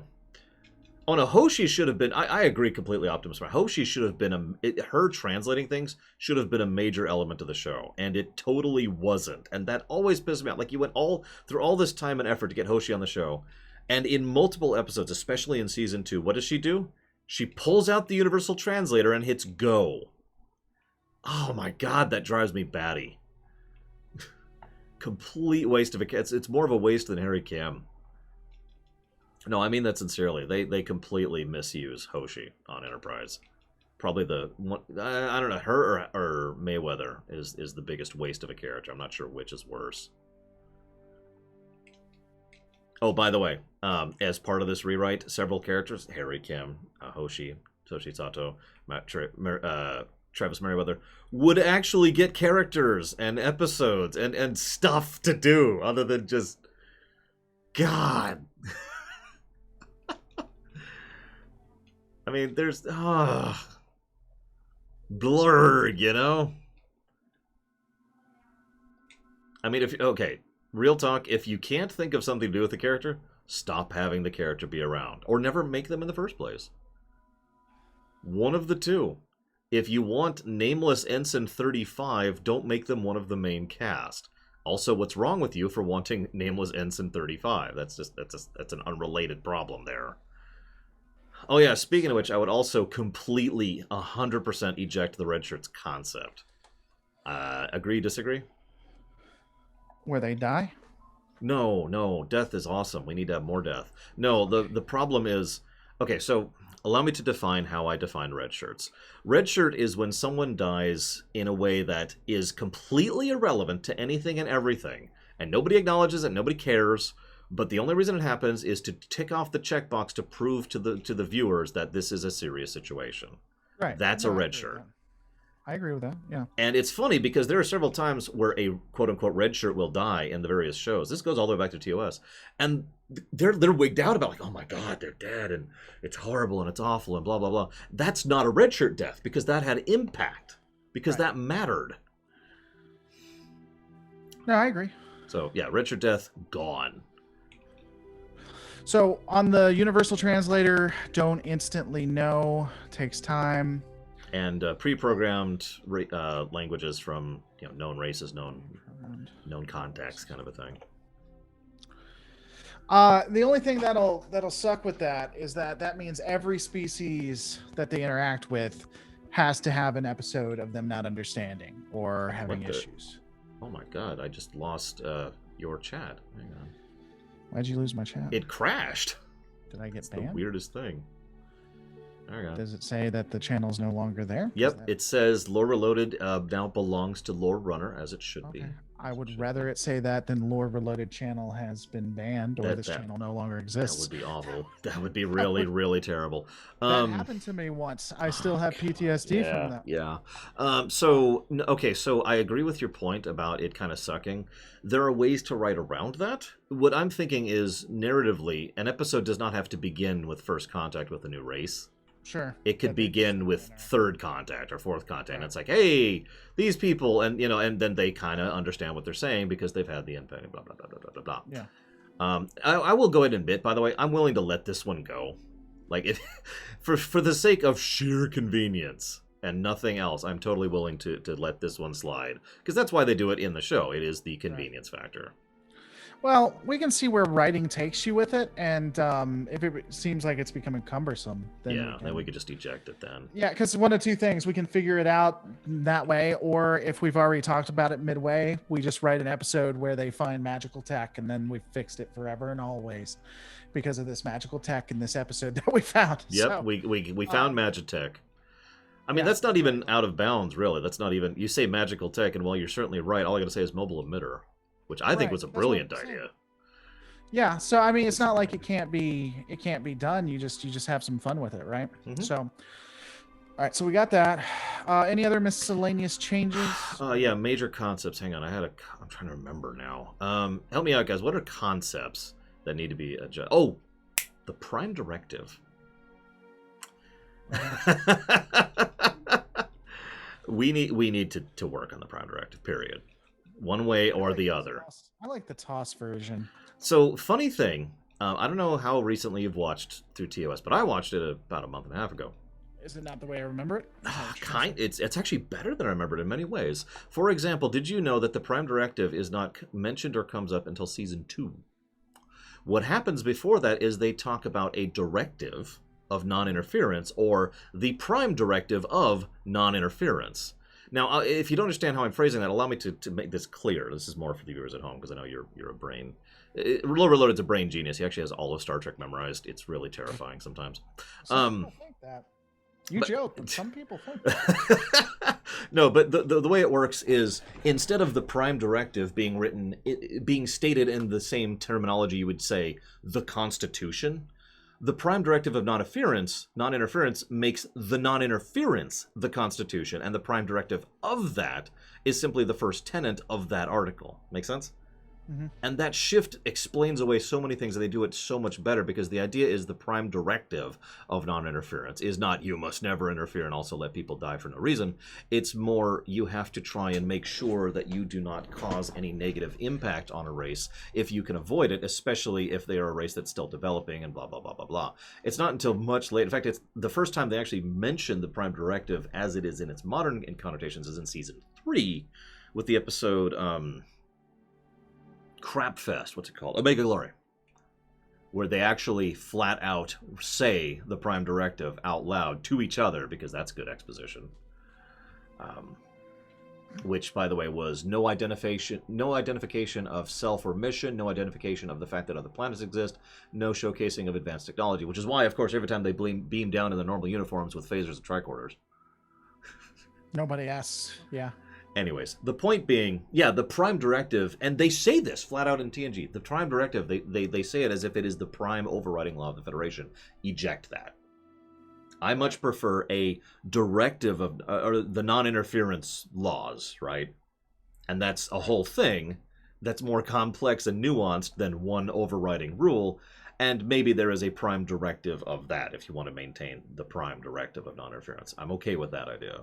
Well, and I think the thing to do with it is it's a big deal when you break it, but it's not like it's not like a religion or a law or anything like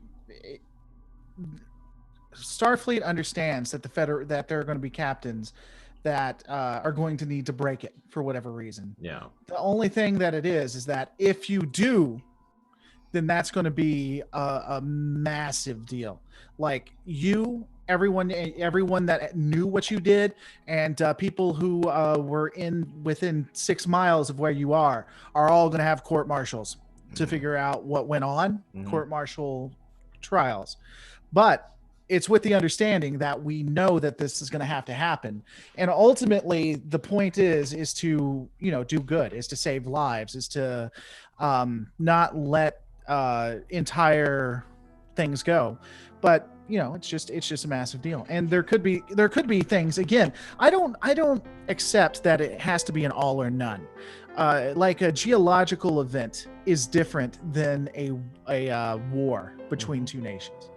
So I don't, because remember that was Picard's thing. It's like, oh, you'll save them with this, but what about if they're at war? Well, those are fundamentally two different things. Yeah, I hated that because, for those of you who don't remember, in that episode, Picard uses that as an argument that it's never acceptable because under one potential circumstance it's not acceptable. Therefore, It is never acceptable, which is nonsense.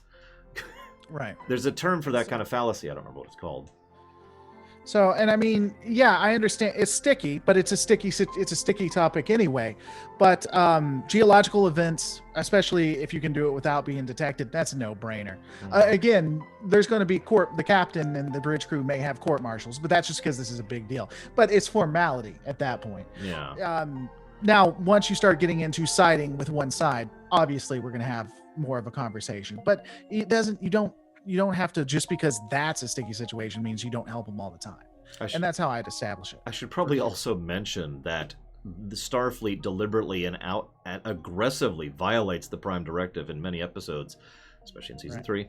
And I stress this, not Kirk. Starfleet does, because of their growing Cold War with the Klingons. Right. And they do violate it in just the most overt way possible. It really is, we're going to give you weapons, and we're going to treat with you, and we're going to make you our allies so that you are our allies against the Klingons, which might actually be the most egregious violation of the Prime Directive, right? Other than just setting yourself up as a god, which they also do that, but let's not get into that. Well, and I mean, again, that's just my thing. Like, there are going to be levels to it. Like, obviously you want to, again, this is more pragmatic, and I don't know if we go with Gene Roddenberry, but if it's going to mean the destruction of the Federation, we're probably going to do something about that. Yeah. And here's my thing. Like, for instance, like if something from Voyager, let's say that they came upon a race that was starving because they didn't have warp drive, and they were toying with the Omega particle. Oh God! And it was getting real dangerous. The Federation knew that they were getting into territory, and they had no idea what they're doing. It's just their civilization was about to die. Yeah, then we might step in and say, "Hey, I would stop them for sure." Yeah. Yeah, no, I agree. Basically, and then just like, hey, have you ever heard of warp technology? We're not gonna allow you to use the Omega particle. So what can we do? Like, and here's spoilers, and I know you don't care, but here's something that Lower Decks I think handled. And I'm just gonna point this out. Spoilers for the most recent episode for those who care. What happened was count to three. Okay, 1, 2, 3. The Mariner comes down and she stops these one species is eating another. Mhm. And she comes down and she stops it. And she's like, "Yay, I'm the hero, yalla la." Basically, though, she's about to start a civil war, Yeah. right? Because they don't want to be eaten anymore. And the captain comes down and she's like, "What the hell are you doing? Get back to the ship." And then once Mariner goes back to the ship, she turns around and she says, "Okay, we have these things called replicators. If I give them to you, will you stop eating them?" And they're like, "Well, can it make the food we like?" "Yes, it'll make anything you like. So would you like these replicators and just stop eating these people?" So, I mean, that would be an extreme case. I'm not sure I'd approve that, but you get what I'm saying. It's like, hey, here's another technology. Be careful, but just, so yeah. Speaking of which, let's just completely eject the Federation doesn't trade its technology thing. That was only really a thing in Voyager, but it was dumb and it's gone. Right. It's not even an argument. It's gone. I think it's a big deal. I think it's a big deal, depending on what it is. But yeah, I agree. I mean, of course they do. Yeah, I mean they've been doing it since forever. It's just. But that's the thing. It's like, hey, we can't trade with you. It's like, okay, can we become a member? Sure. Okay, well, here's all of our technology. Yeah. It's just congratulations. Here's a blank check. Holodecks, replicators. Oh yeah, we got it. Oh yes. So okay. So sorry. 2 more techs while we're on the concepts thing. Replicators. Let's start with the big one. Now, there's an idea that actually started in the Star Trek writers' room. Again, a lot. I know you know this, other Laura. This is mostly for the viewers. That replicators simply cannot make certain things, either because they are too dense, as in the molecular density is just so dense that it actually cannot construct things at that level, or because it is simply too complex. Like dilithium, for example, was a big one for a while. Although they ended up getting rid of that one, but whatever. So that's not a bad idea. It's a nice natural limitation, I think. Yeah, I agree. I'm totally cool with replicators being a thing, especially for the most part. We'd probably have to sit down and come up with a few specific things of how they work, but that's just, I wanted to ask, what do you think of the overall concept? Yeah, I mean, I think replicators are cool, and I think they're fun technology. You just give them a limitation, and you stay consistent with that limitation. Mm-hmm. And it's not just, I don't think it should just be used as a plot device, like just randomly, we can't replicate this medicine.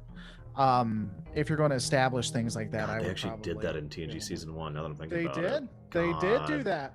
It's like simply because they needed a time sensitive. They needed and that was the only reason. Bomb trope. Yeah, and it was just like so none of that. No. Yeah.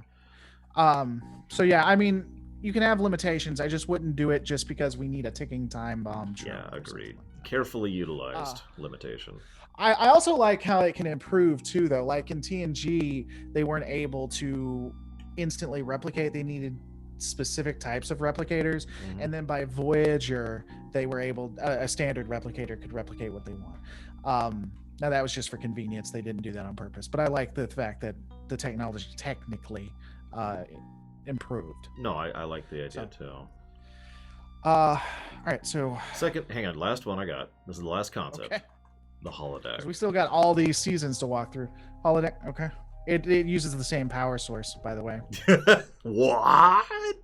Yeah, exactly. That can't be. No, sir. No. No. I disagree. Too far. Yeah. Okay. So, let me just go ahead and say, even though it's a very minor thing, there's only really 2 things I'd change about the holodeck. Thing number 1, I would make it the Matrix instead of a magical place that writers have bent over backwards to try and make sense for years and failed at in order to right now. To be clear, there's actually a type.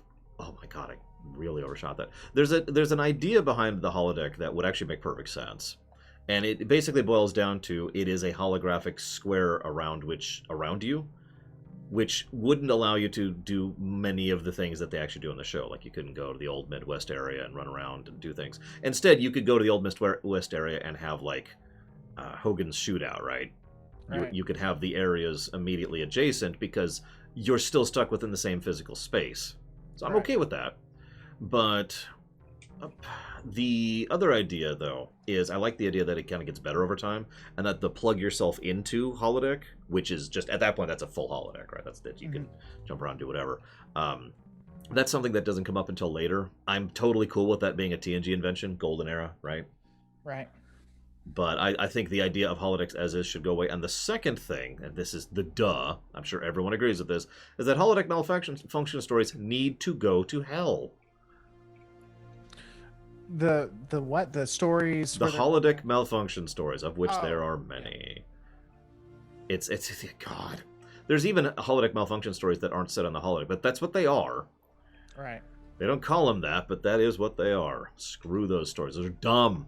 Those have always been dumb since the very beginning. All right, I'm done. That's it. That's all the concepts.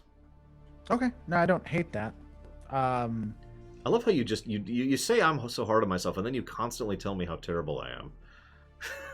I don't hate that. I mean, it's not the single worst thing I've ever heard in my entire life, but it's like the second worst. I never knew love. It's Runner. So let me tell you about something. You know, for 10 years, I was with someone, and until you just gave that idea, I realized it paled in comparison.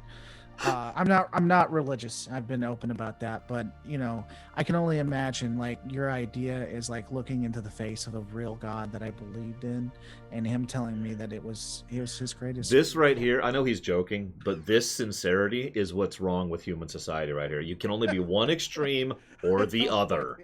That's human problems 101 right there.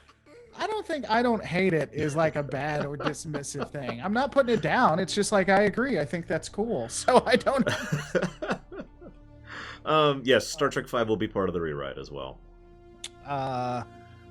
That's All right. So looking at the seasons, we got the Civil Unrest for DS9. We got the Maquis first season, Maquis Bajor Alliance.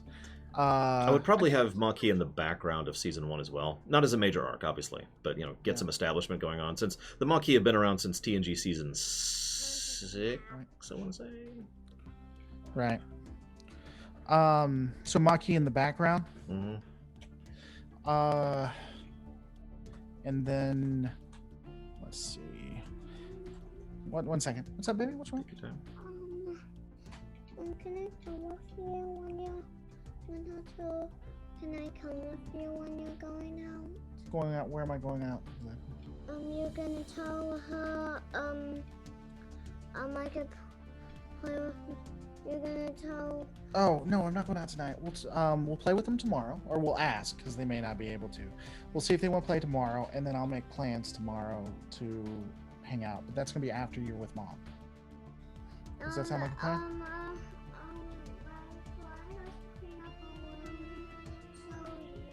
When did she have to clean up her room? Okay. So anything else, baby? You should give her ice cream. She asked for.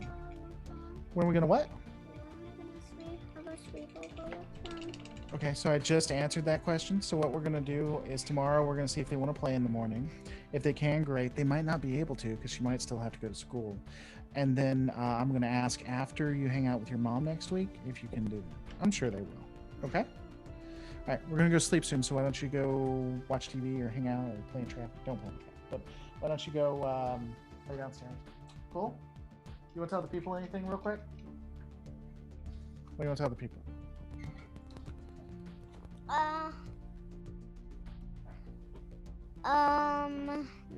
You heard it here, folks. Dad, have an office. I do have an office now. That's true. All right, love you. I like better. It was a lot better. You heard it here. I'm not even making fun, by the way. We all There's yeah, I just did it. There's some neighborhood kids that they started playing with like just a couple of days ago, and she's really excited to hang out with them. Aww. And so yeah, she wanted to hang out tonight, but unfortunately they were busy or something like that. I don't know. And so, but anyway, yeah. So season DS9 season 3. I think we should have the Cardassians. Are we gonna have Cardassian introduced in season 1? Oh, absolutely. Oh yeah, and then maybe we start having in season 2. We start making the Cardassians pretty militaristic, I guess, and maybe have them really bugging Bajor, but also have at least some mentions about how they're pushing Federation, and maybe even though it makes no sense on a map, are annoying the Klingons, because that has been canonized now, by the way. What? The map has been canonized. Yeah. Okay, I'm gonna have to see the new canon map and see how it compares to all the other maps. Well, no, it's the map that comes from the Alpha Quadrant map book, that what a lot of people use, where you have the Klingons and the Romulans in the Beta Quadrant, with the Cardassians and Bajor in the Alpha. Yeah. Okay. That map. It was in Picard. I can send you the shot, but it was canonized. Yeah, it's that map right behind him. Yeah. So I mean, even though it makes no sense, so we'll have. I think they should already start being antagonistic of the Klingons. I think that should be something built into the background. Oh, I agree completely. In fact, what would probably be, so let's justify this a little bit. Cardassia is we know they're a falling apart, terrible, totally not post World War I Germany situation, right? Right. So their claiming of Bajor, like Bajor was such a resource-rich world, it was pretty much a necessity for them and for their plans, and they lose it because of their issues with the Feds, which means they get even more resource-starved and hungry, and they literally got the people starving in the streets issue right now, and that's why they go after the Klingons, because they're the only other ones they can go after. Right. Like that's the option. Here's another thing too. Season 1 DS9, is that season 4 TNG? Hang on. Let me pause the game. Pull up my notes. But I think it's actually season 6. That's why I'm checking. That sounds more reasonable. I have to compare here because there's nothing that just does it, so I just have to compare dates. Actually, I could just look up when Chain of Command is, because that's when when DS9 started. Yeah, right after. Unintentionally, that wasn't intended, because Chain of Command was supposed to include DS9. Yep, I'm right. So it is season 6. Okay, so either end of season 5 or so in season 5 of TNG, Federation begins putting pressure on Cardassia. Federation succeeds in several successions of Cardassia. So or Cardassia withdraws from several. So here's what I'm thinking: withdraws from several sectors. So here's what I'm thinking. Okay, here's what I'm thinking. Hear me out. Season 5 Federation. The Federation, we have a couple episodes. Federation's like, hey, Cardassia, you need to stop doing this. We're going to stop trade with you. We're going to actually use our weapons if you go to war with us. This is going to be a really bad situation. Or you can withdraw from Bajor and 6 other random sectors, something like that, right? Mm-hmm. Season 6, Cardassia withdraws from these on the promise of 2 things. Number 1, the Federation will on 3 things. Number 1, Federation will commit trade with Cardassia. The Federation will assist in any diplomatic issues as a mediator, not on their side, but as a mediator, if anything happens, because they've been aggressive, and so they're not going to have the resources to defend themselves. Mm-hmm. And what was the third? If attacked unprovoked, so it kind of fits in with number 2. If attacked unprovoked, the Federation will somewhat help. And so now, hear me out. In season 2, we have Cardassia being Cardassia, where they're antagonistic towards the Klingons, but it's never Central Command, right? It's never Central Command. Okay. It's just these fringe groups that are like the true way. Yeah, like going and plundering and stuff like that. And then when we have the Klingon War, that then goes back to what happened in TNG season 6, where the Cardassians come out and say, hey, you promised you'd help us. We withdrew from these sectors. We've been playing it nice when everyone knows they haven't. And then the Federation's like, okay, we're not going to help you, but we're also not going to help the Klingons. Oh, we're going to pull a France. Yeah. Sorry, that's the Franco-Prussian War, for those of you wondering. Yeah. I think that could be an interesting, or we could go full hog on it, where Starfleet's like, look, look, they're trying to talk the Klingons out of this. But finally, a stand is made. It's not just DS9 that's attacked. When they attack Cardassia, they hit several Starfleet installations that were set up to help defend Cardassia as a part of that agreement. Yeah. Okay. I feel like you've put more thought into the DS9s than the rest of the show. I wonder why that is. Is there a bias here, sir? Is there... I was about to say, it's almost as if there's an 8-hour complete chronology starting in TNG. No, actually starting in Enterprise, going all the way. It's just what I know the most about. I'm sorry. But I mean, we don't have to do that. No. So, okay. I do like the overall idea. One thing I think we should build somewhere to the backstory. I personally have no issues with the idea that Cardassia is struggling with poverty, with resource strain and that kind of thing, because all you have to do is come up with, all you have to do is limit their energy generation. That's the only thing you have to hit. Everything else streams from that, right? Right. Now, this brings up an interesting idea and a question. I know this feels like it's getting out of the weeds, but for those of you at home, this is kind of how I write. I come up with something, and then I write everything next to that, and I just kind of branch out and I explain things in that kind of web. So, why do the Cardassians have an energy crisis? Now, the most obvious answer is, well, because whatever it is, the resource they need for their thing, they don't have. But the problem is, if anybody else in the major area doesn't have an energy crisis, then the question has to be asked, why does Cardassia and the Obsidian Order have not spent huge amounts of time and resources trying to claim or get or otherwise reverse engineer that energy process that everyone else uses that they're totally fine with, right? So, the solution to me seems that there should actually be something, and I don't want to use dilithium. I hate dilithium. Dilithium was literally there to be fuel back in TOS. No joke. That's exactly how they treat it. There needs to be something, either a resource or a location or some manner of gathering that can't just be, you can't just replicate it, right? You need something else to make that happen. That is what the Federation has, and in abundance, by the way. The Feds have tons of it. And I think that should be a huge point in multiple episodes for multiple background reasons, is that the Federation has this overwhelming abundance of whatever it is they need. So their energy issues are gone, right?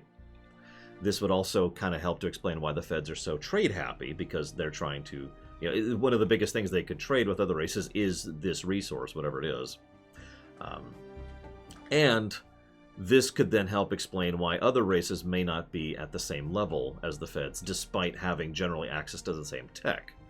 It doesn't matter how good you are at fusion, fusion's a bad example. How good you are at nuclear power if you don't have access to nuclear material, right? Right. Thoughts? I mean, so, and I was kind of just reading. What I was thinking, and if you just said it, I apologize. The deuterium could be a thing. That was a part. I mean, that's like trilithium. It was used as a part of the fuel thing. I mean, there's a couple of things to that. First off, in theory, you don't necessarily need to not have abundance to have a shortage and to have an issue. Like authoritarian regimes, especially militaristic ones, thrive on having outside enemies to ensure that they're not inwardly focused. And if you have a military that is strong enough or requires so much, you still got to expand. Mm-hmm. One way around that is not that in theory they don't have enough. It's that their technology, we go in with the wounded. Their technology is so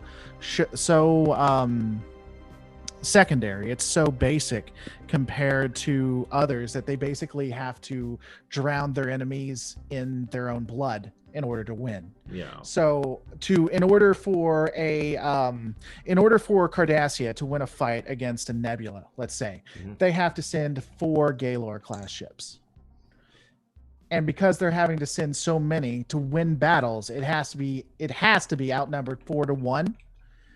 They now have to use so many resources. Mm-hmm. So across the board, No, yeah, I get the idea and I like it. I also, furthermore, like the idea that the what do they call it? The High Command from the Union is deliberately ensuring the situation to continue to ensure power, to ensure that they are in control. This perfectly lines up with the fact that the Cardassian Union is not a stable house and just kind of gets worse and effectively goes towards the beginnings of revolution throughout Deep Space Nine. So that lines up perfectly there too, right? Right. Well, and I mean, you can just have it kind of like you said, because I mean, it's based on World War One, where Cardassia was at a low point for whatever reason. Let's just say some calamity that they would overcome. They were at a low point. Military took over. Military realizes they could take them out of this into a better age, but that would mean that people might want to become democratic, or people might want to start thinking for themselves. It's not something we want to do. So we always have an issue that technically we could get out of, but and then that could be a thing. That could be a part of, and that could move into where the Federation knows. Like, the Federation isn't stupid, even though some episodes try to convince us they are. They try very hard. Yeah, Starfleet could come in. Starfleet, an admiral who knows what they're talking about, could come in and say, "Look, I know what Cardassian space looks like, and I know what you're doing, and I know you don't need these specific issues. So if you go to war with us, not only are you going to be fighting a war with us where we have the advantage, and you'll have to send 4 ships to our every one, but man, wouldn't it suck if the populace happened to know that didn't have to be this way, right? So how about you just let Bajor go?" Yeah. Playing diplomacy hardball. Yeah, and then even just again to throw this off, they do the hardball like that, and then they're like, "Look, just to soften this, if we're not going to say anything to the populace, because again, this isn't out. Starfleet does do evil things. We're not going to say anything to your populace, and we'll help you out if this goes sour." And because that could come up, they're like, "Well, what about the Klingons or the Romulans?" We'll say Romulans. Let's not even bring the Klingons. What if the Romulans come in? Federation's got your back. If the Romulans take advantage, we got your back. Okay. I do like the overall idea. Sheriff Yoda had a great idea in chat I want to share as well, and I think we should bake this in there. I think the Ferengi should be embargoing the Cardassian Union. Because we haven't really talked about the Ferengi yet much, but I think, and I've always thought this in my headcanon, the Ferengi Alliance should be kind of the Switzerland, Right. Economically. Like, they have so much sway and influence of where the galactic economy is flowing at any given point in time. Right. And I love the idea that the Cardassians pulled something, maybe like just a straight up attack, and the Ferengi were like, "Nope." And that's just kind of game. Like, that leads to an overwhelming economic crisis for the entire Union at that point. Yeah, I don't hate that. That could be sorry, that just means I like. No, it's okay. It's okay. I've let it go. I accept that I'm terrible. You're not terrible. Mike Hendon says Olive Branch to Cardassia, Adidas, and Ushankas? No. No. Is that some inside joke or Yes, something? no. Oh, okay. We're done. Okay. Am I about to get banned for? You're banned. Oh, it's over. It's over. Sorry, he's been canceled. But yeah, no, I like that idea a great amount, both with the Ferengi and the Union deliberately abusing the situation, and the Federation being more than willing. Certain members of the Starfleet, probably the Federation, not actually Starfleet, being more than willing to use that as a diplomatic tool and being like, "Hey, So why don't we introduce that in TNG Season 1 Ferengi, like when we introduce the Ferengi? I assume we're not getting rid of them. Ferengi don't like Cardassians. Slip that in. Yeah. We could explain later. We could come up with a specific reason why later. But yeah, that should be like maybe they have just an epitaph, which is "You Cardassian dog," like specifically saying that. And without context at the time, of course, anybody who watches has never seen any Star Trek. They'd be like, "What the heck is a Cardassian?" Right. Or another thing too is, like, they talk about how they don't know much about Ferengi. The last time they knew about Ferengi is when their censors had this great battle this battle between the Cardassians and Ferengi, and then you just happen to drop. That's why Ferengi now don't deal with the Cardassians anymore. I mean, we could, and then continue with the Ferengi using it as a insult. Like, Cardassian is just an insult to them. I don't think we're ever going to get these bare bones things done, though. We're working on it. We're getting there. We're getting some good work done. None of this has been dead air. That's true. So then we have to go. Let's see, TNG Season 2. And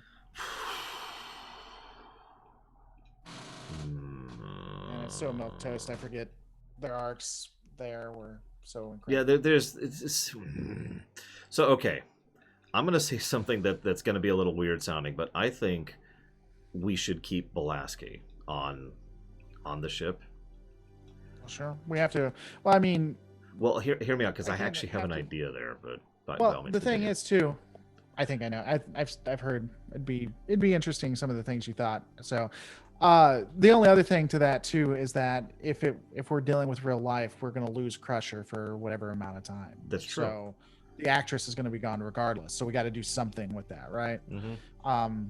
So keep Pulaski. What do you want to have her killed off? Is that where you're going with it? Well, I do love the idea of killing off Pulaski. Not for the reasons you're thinking. I enjoy that too. Not for the reasons you're thinking. Just saying, we're on the same side there. Oh my god. But I like Pulaski except for her first episode.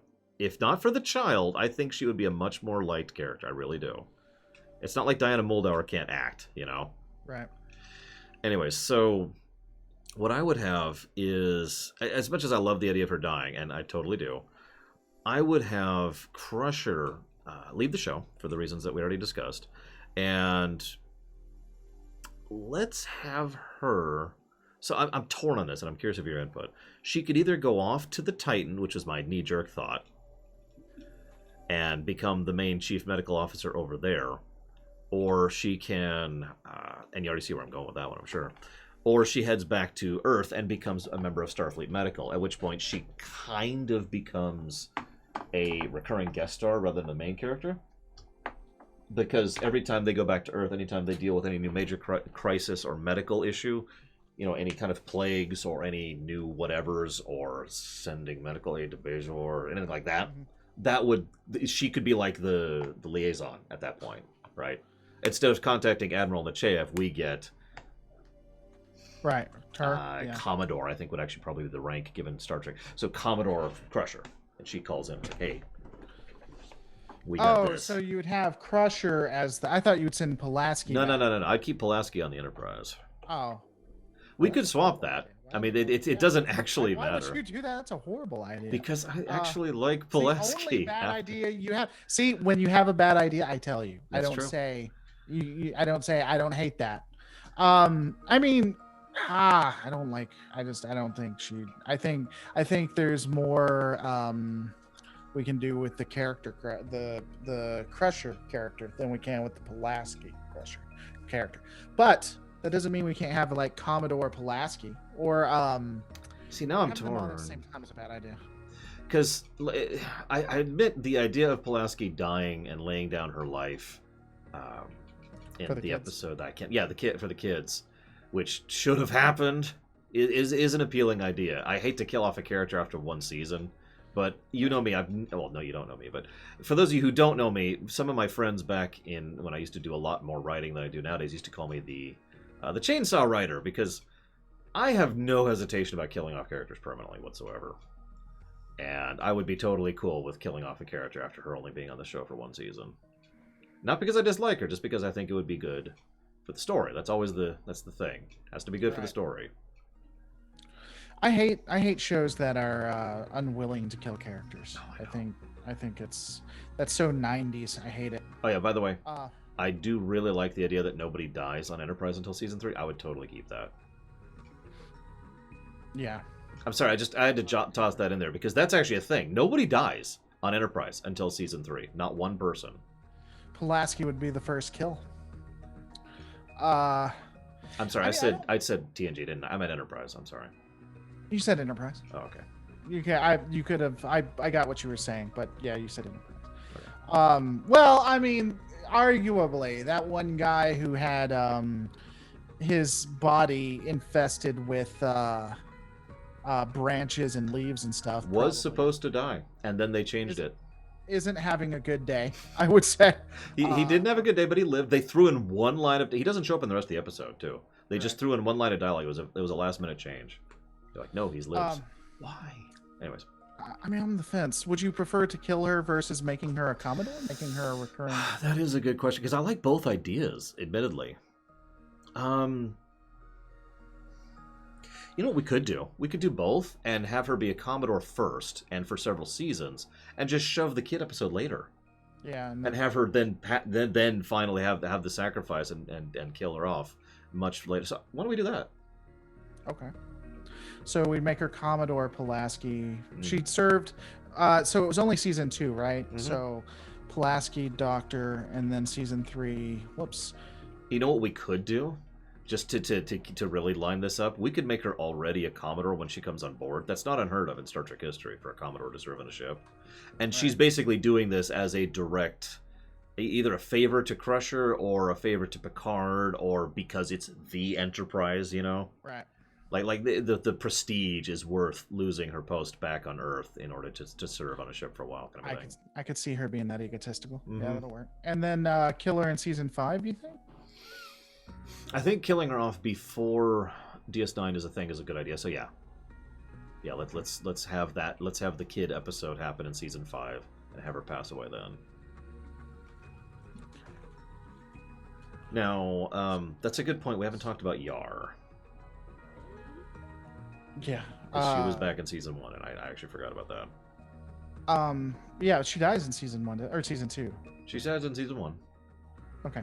Yeah, I mean, the only thing we do with that is the way she dies. I'd do it different. Yeah. That would be the only thing. Because again, we assume that the actress is going to leave. Yeah, even though our writing would probably hopefully keep her a little bit more engaged, but we'll just assume that for whatever reason she leaves.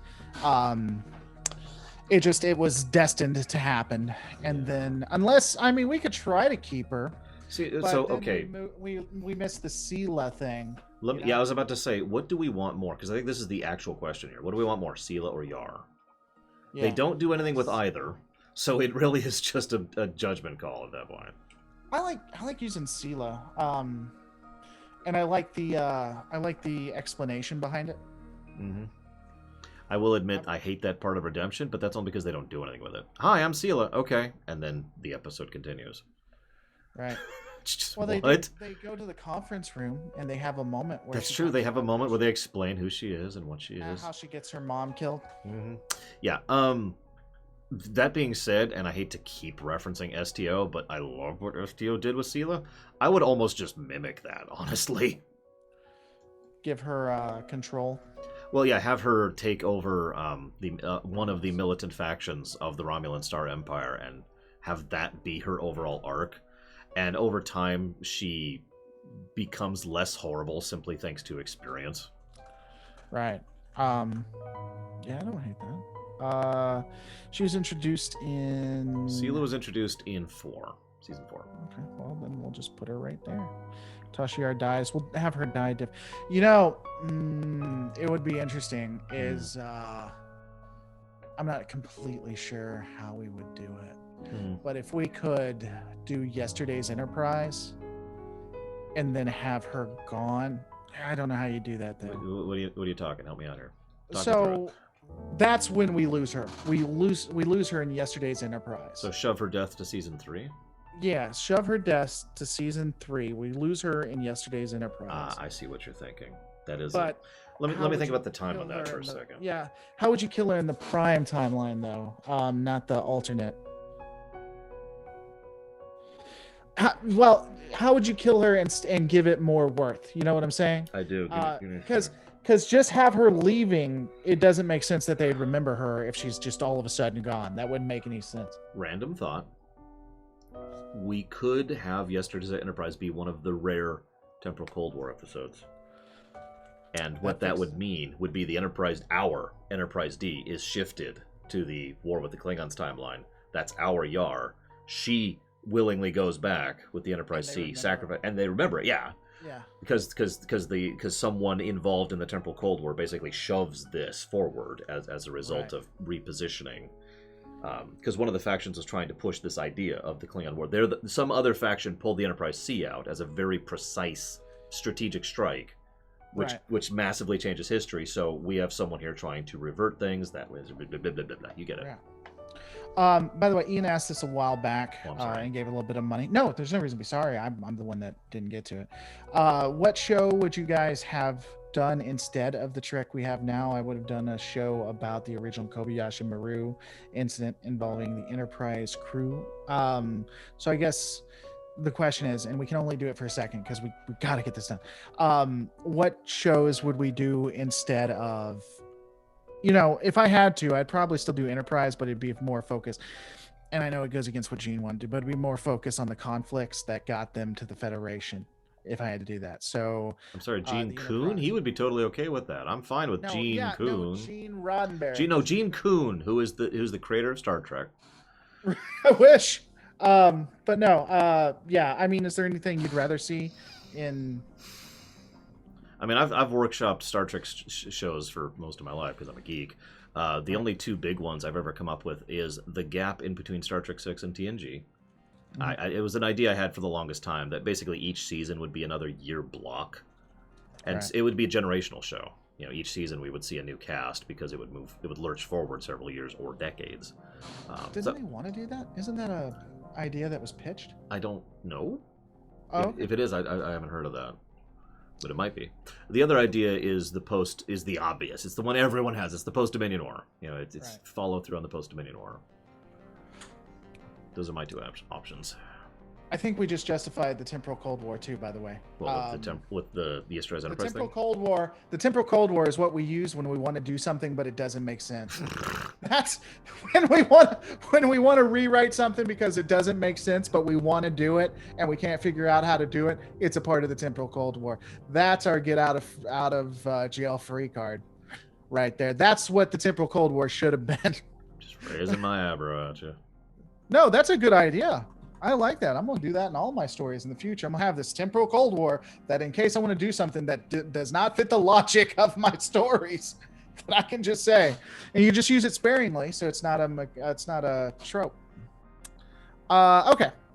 So I like that. Sela shows up. She gives her, and what would be interesting too is with the temporal Tashi Argon, temporal Cold War, they all know about it, but everyone's under orders to never talk about it or ever bring it up because of the temporal prime directive. And so, and we can even build that into season 4 when Sela shows up. They're like, oh God. And then it's like, well, should we talk to the Federation about this or should we, tell them what's going on? It's like, we can't. It could show and so they just have to accept that Sela's there and they're the only ones that know why. Actually, what's interesting about that is if we layered that properly, there could be this thing where, obviously everyone who is a part of the temporal Cold War is aware of history, so they know who Sela is and they know she's a major player in Romulan politics. They don't know she's Tasha's, they don't know the significance of her being Tasha's daughter. Only a very few individuals know that, and that's exactly what you're saying. That's what they're not talking about. Is like, yeah, no, she's a Romulan. Yep. Half Romulan, but it's nothing unusual going on there. Right, exactly. It's like it's like how did they get there? I mean, I like that. And it could be we could even have an episode. We don't have to. This is getting low in the weeds, but we could have an episode where, they say it's from the Enterprise C crew, and they choose somebody else and just say, it was whatever Captain McGillicuddy or whoever the captain was, even though she didn't have blonde hair. This Game of Thrones this right up, babies. Okay. Season 4, Sela shows up. Of course, we have Best of Both Worlds into that too. Anything else in season 4? Really? As far as overall things, the main thing I would do is I'd probably do more setup for the Klingon Civil War. That's it. Just setting up and laying some blocks, Season 5, Federation begins putting pressure on Cardassia. Commodore Pulaski dies. Isn't that when the Civil War happens? So it happens in Redemption, which is right in between the two. Okay. Season ender of 4. There's also some really good episodes in 5. So we have to decide if we're going to continue the Romulan thing in TNG. That really only showed up like 5 episodes. Right. Because if we're going to continue it, we should probably actually do something with it rather than have it be 5 episodes. Now, The Defector is an amazing episode. Any Mind's an amazing episode. The Mind's Eye is an amazing episode, but... So, one quick thing, and then I would totally go with that. But one quick thing, by the way, guys, blonde Romulans totally happen. That's normal. It's cool. The only thing to that is like, no one ever questions that. I would probably have that as like an inside joke or something, that she's blonde, but no one ever questions it. Yeah, no one cares. They're just, okay, sure. Yeah, it's just, but it makes no sense because there are no other blonde. But yeah, so if we were going to do that, I would go all in. I wouldn't have. Here's what I would do. I would have, and this was a fanfic that I wrote for Picard, but I would have the Andorians and the Vulcans getting into it again, and the Federation seeming to not want to do anything, just to stay hands off.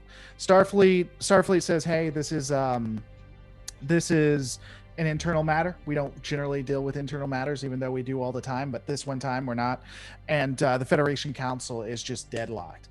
And Romulans say, hey, if you'd like our help, we'll be happy to help.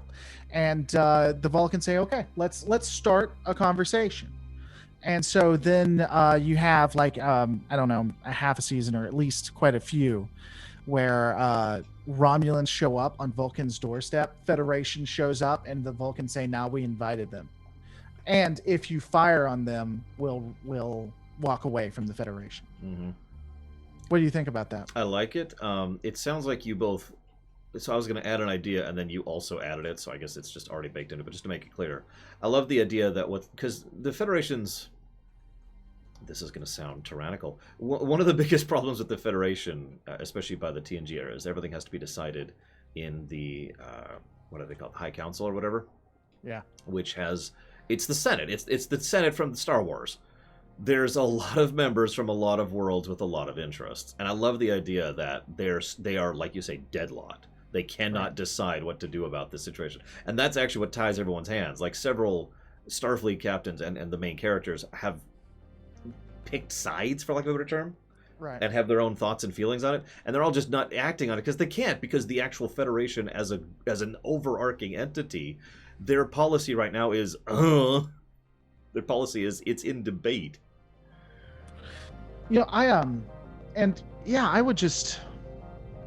I would also write it in a way where both sides, and this is getting in the weeds, but we don't want to go too far, but I like when it's legitimate on both sides, when both sides have a reasonable argument. You know, I don't necessarily like it to be completely one-sided or anything, because that's just not what I enjoy. But if we were going to do it, I would want both sides, and I'm not sure exactly how we do that. We probably need to sit down and think. But yeah, I would have a legitimate reason for both sides to just be angry as hell at each other. Well, this is season 5. When is? I know I keep asking this, and I'm sorry. When did DS9 come in? 6. Is that season 6? A little into season 6. Here's what we could do. We could have the Dominion playing a part in that. We could like what you did with DS9. Yeah. We have a founder, and they disappear, kind of like you said. So this is a time when we see a founder. And I like that, because that would actually be the first time we see that effect and have any idea of what it is. And later we see Odo, who seemingly has nothing to do with any of this, and it's just, wait, what? Yeah, and then that would, and you get, oh man, can you imagine? There would be all kinds of thoughts. I would have all kinds of lore theories on that if it was being live. Oh yeah. And people would just go crazy and you know, again, as the showrunners, you would never mention it, but people are going to notice that. It's going to be like, wait a second, isn't that the same effect that they did? Is Odo actually someone trying to cause all this strife and stuff? So yeah, I like that. And they're playing a part in it. And in fact, that could be the resolution to which is kind of tropish, but ultimately they find out that it was this other entity. They couldn't really ever figure out who it was. And I don't know if I'd have we can discuss this later, but if I'd have the Romulans have a better relationship with the Federation or worse after this, but we definitely go some way with that. One other thing I want to add onto there too, I like the idea that, like you say, both sides have a thing. By the way, I'm supposed to tell you to check your Discord. I like the idea that the Romulans, basically that the Romulan overture to the Vulcans is not completely malicious. Like, it's not self-serving, it's not self-interested. They actually do want to reach out to the Vulcans. They actually do want to have stronger connections with them. It's just for different reasons, right? Like, the Romulan military wants that because that's a huge win. for the for Right. Romulan border and Romulan security. The Upper Senate is cool with that because that gives them huge brownie points and gives them more sway with the people. The growing movement of what would eventually become the Romulan Republic, they want that because they're in favor of reunification and peaceful coexistence. So all the different Romulan factions are all in favor with this pro-Vulcan thing, just for completely different ideas and reasons. I just want to toss that out there really quick. Yeah, I mean, I think I would have the majority of people want. So the way I would do it, I would have the majority of people wanting to do this because they truly want to reunify, and then So like generally the civilian populace, that would be the impetus or whatever. Yeah, I would have the civilian populace. I'd have a lot of the politicians, and even a lot of the military want to do this. What? Not you. Want to do this because of because that's what they want. Because I think the Romulan military generally are pretty good. I think they get put in the middle of this. We see a lot of that in TNG, and that would tie in. And so they want to do this for altruistic reasons. But then you have Starfleet, who just doesn't trust the Romulans because it's the enemy, right? Mm-hmm. And they've been fighting them, and so they just can't see the forest for the trees here, and they think all of it's a big trip. And then the upper echelons of the Romulan Star Empire, the Sela. This could be even Sela's point. Maybe this could be a part of her arc where she still wants to do all the negative stuff. She's in it for the wrong reasons, and this is the beginning of where she sees redemption, because Romulus loses the ability to pull Vulcan in because she can't see it. Yeah. You know? Do we need to take a second or come back? I just cannot seem to do this. This is a very difficult trick that I'm trying to do right now. Oh. Okay. I didn't know if it was something like you need to take a second or we need to come back. No. I would be much more overt about that. Oh, okay. Oh my god, I've failed it like 7 times now. Oh, I'm about to watch you fail it again. Hang on. Aw, don't get in the water. The water's bad. Yeah, the water Hey. is bad. Hang on, I need to adjust. Okay. 1 second. Gotta adjust. Twitch.tv/The Lore Runner if you want to see what's going on. Don't do it, guys. It's just me sucking at Metroid. Um, I play video games to help me think. I know that sounds strange. There's like 4 or 5 games I play. They help me think better. And so I've been sitting here playing Metroid this entire time. I do the same thing, honestly. I've been playing. I finally, for the first time in my life, beat Super Mario 64 and got all 120 stars. Nice, congrats. Just took me too long in my life. let's see, how many seasons of TNG? 7. Okay, so like there, yep. Season 6 of TNG then. So to catch you up, we've had the in season 5, we're really going to push the Vulcan Romulan arc with the Vulcans possibly threatening to leave Starfleet. Ultimately they don't. Ultimately they do stay with the Federation. In TNG? In TNG, yeah. But in season 5, it's really, that's going to be like the season or half the season where it's are the Vulcans going to do it? Are they not? Starfleet overreacts. The Federation Council is paralyzed. We're going to introduce the Dominion here too. The first time we see a founder is going to be here because they're going to be playing both sides and then against each other. And then the Romulans, of course. And we're going to have a redemption arc for Sela, which begins here, but it's going to begin with her screwing this up. Where Vulcan was on the precipice, they were either going to have dual citizenship with Romulus. That could even be it. They wanted dual citizenship. They want to stay in Starfleet, and they wanted to be a part of Romulus. And both sides didn't like that, because I mean that's a horrible idea from a national perspective. So I could see why the 2 political entities would be like, no, God, no. Yeah. What would Spock's role in that be? Well, and that's the minutia, so that's just high level. I mean, Spock. Gotcha. I think Spock would see that as a. I don't necessarily think that's illogical, especially if it would prevent a war. So we could do it where it looks like Romulus and Starfleet are about to go to war with each other. Then Vulcan says, "Okay, we'll do dual citizenship." I like that or because will- I know this is the minutia of it, but that meets thematically fits Spock as a character of like emotional versus non-emotional sides. Yeah, and so and then it just gets messed up, and Romulus loses the chance, and it's just furthers away, and again that starts. So we'll get more into the minutia there, but that leads into season 6, which we have to decide what we're doing on season 6. Well, my thoughts are season 6 of TNG is an extremely mixed bag. I think we should. Well, okay, hang on. Do we want, this sounds like a strange place to ask here, do we want season 1 of DS9 to be procedural arcs or string? Do you think? We could have oh, by the way, David says we should have Scotty and Spock reunite in season 5. Never. I mean, wouldn't hate Never. that. Okay, no, I'm totally cool with that. I would do it after Generations, honestly. But What, the reunification thing? no, Scotty. Oh, yeah. Yeah, but and then we do it right. They meet at Kirk's funeral that he should actually have. Wait, what? Yeah. You should have a funeral for the greatest hero in the history of the setting? Like, I know Kirk has Shatner has some ego problems, but there's a reason for that. There we go, finally. So anyway, the season 6, almost, there's not really a lot. There's not only not a lot going on in season 6, but there's not a lot going on around season 6 either, I don't think. Not even with DS9, is there? Not really. Well, okay, so the reason I asked is because I think we should decide what we want to do with DS9 season 1, and then structurally do not that with season 6, and that would inform how we do season 6. So again, and also they kind of build. It doesn't season 6 of TNG build into what, or was supposed to build into DS9 because of Chain of Command. Was supposed to is an accurate word, but yes, it absolutely was. So in DS9 season 1, what we already have written down is civil unrest.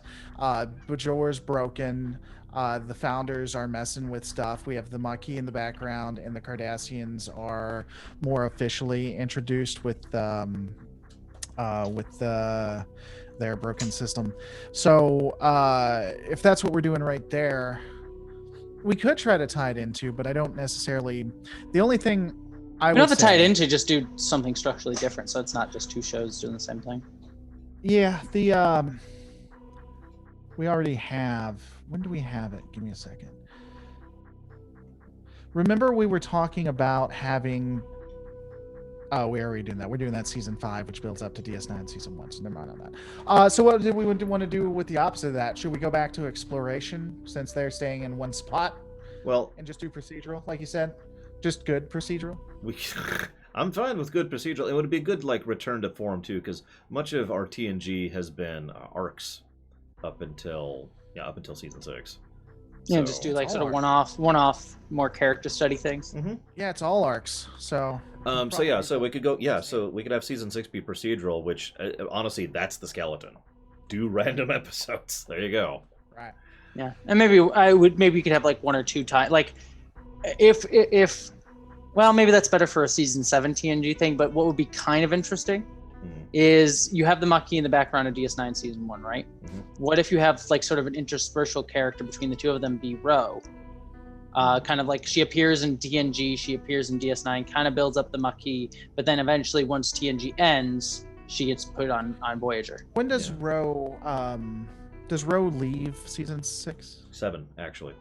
Does she? Ro leaves in the very second to last episode, right before all good things. Now, here's what we do. Is she introduced in 6 or 5? She's introduced in 5. Here's what we do with that then. She actually, so here's what we do. Hear me out. In season, where was I? Here it is. In season 6 of TNG, Ro leaves TNG. She leaves TNG. No. Well, season 6 or season 7? Season 7. She leaves TNG. She leaves TNG by betraying Picard, right? We still go through with that. And then we insert her into, that'd be season 2. So we insert her into season 2, where she ultimately joins Chakotay to be inserted into season 1 of Voyager. I like it. Mm-hmm. Yeah. Real quick, the viewers on my channel, save or kill the animals. I'm going to need to know in about 40 seconds. Ro betrayal. Yeah. So, season 7, kill him. Be a jerk. Okay. Who are you talking? Is that the big baddie? No, that's not the big. Is that the one that killed the other one? Did he kill the baby? Yes, she killed the baby. The one I'm Oh killing yeah, right no, now. no, fucking slaughter her. No, she's dead. No, I'm I hate her. there's I can't stand. That's the worst part of that game. there's the option to save the animals after this, and I like to do save No, kill. kill him. Kill him. I've Kill seen him. several people saying kill. Max time. You're in the wrong chat. Max time says kill. Well, I vote kill. I think he's in the right chat. Buddy. Oh, I see how it is. Okay, so season 7, Row Betrayal, season 2 of DS9, Row enters, helps. Isn't that where Cal Hudson comes into? The guy you forgot. He shows up with the episode The Maquis. That's his first episode. Is that's the dude who was like Ben's friend, right? Is that who it was? Yeah. Oh wait, yeah, that's. Yeah, he shows He up was a with part of the Maquis, yeah. He's one of technically yeah. he's one of the founding members, even though they existed before that. Let's not talk about that though. Row enters and helps God damn it. Cal Hudson. We have And Thomas Riker, Chakotay. too. Oh yeah, and Thomas Riker. And Chakotay recruits her in this episode. So there we go. We have 3 seasons, 1 character. Row betrays Picard. She helps out Cal Hudson. Chakotay finds her. And remember, we even talked about that on the last one where Chakotay was actually in that episode because they knew they were going to have Chakotay at that time. Mm-hmm. So Chakotay could be in that. He sees Row and he's like, hey, would you like to take my hand and we can skip off into Maryland? And that's exactly how he says it too. That's exactly, and they take hands, and that's exactly what happens too. They take hands, and you see them skipping down a road, and sun, and it says, "Blue skies are gonna clear up." So, all right. The other thing too is when did Seska technically join that crew? In late season 1, I think. No, she didn't join until season 2 of Voyager. Never, Seska? never. Yeah. Never. Well, she was on Chakotay's ship, right? Uh huh. Yes, that is correct. How Voyager did not. Yeah, they didn't lay down any brickwork. Okay, we killed the animals just for you guys. Yay! Uh, All Zed for me.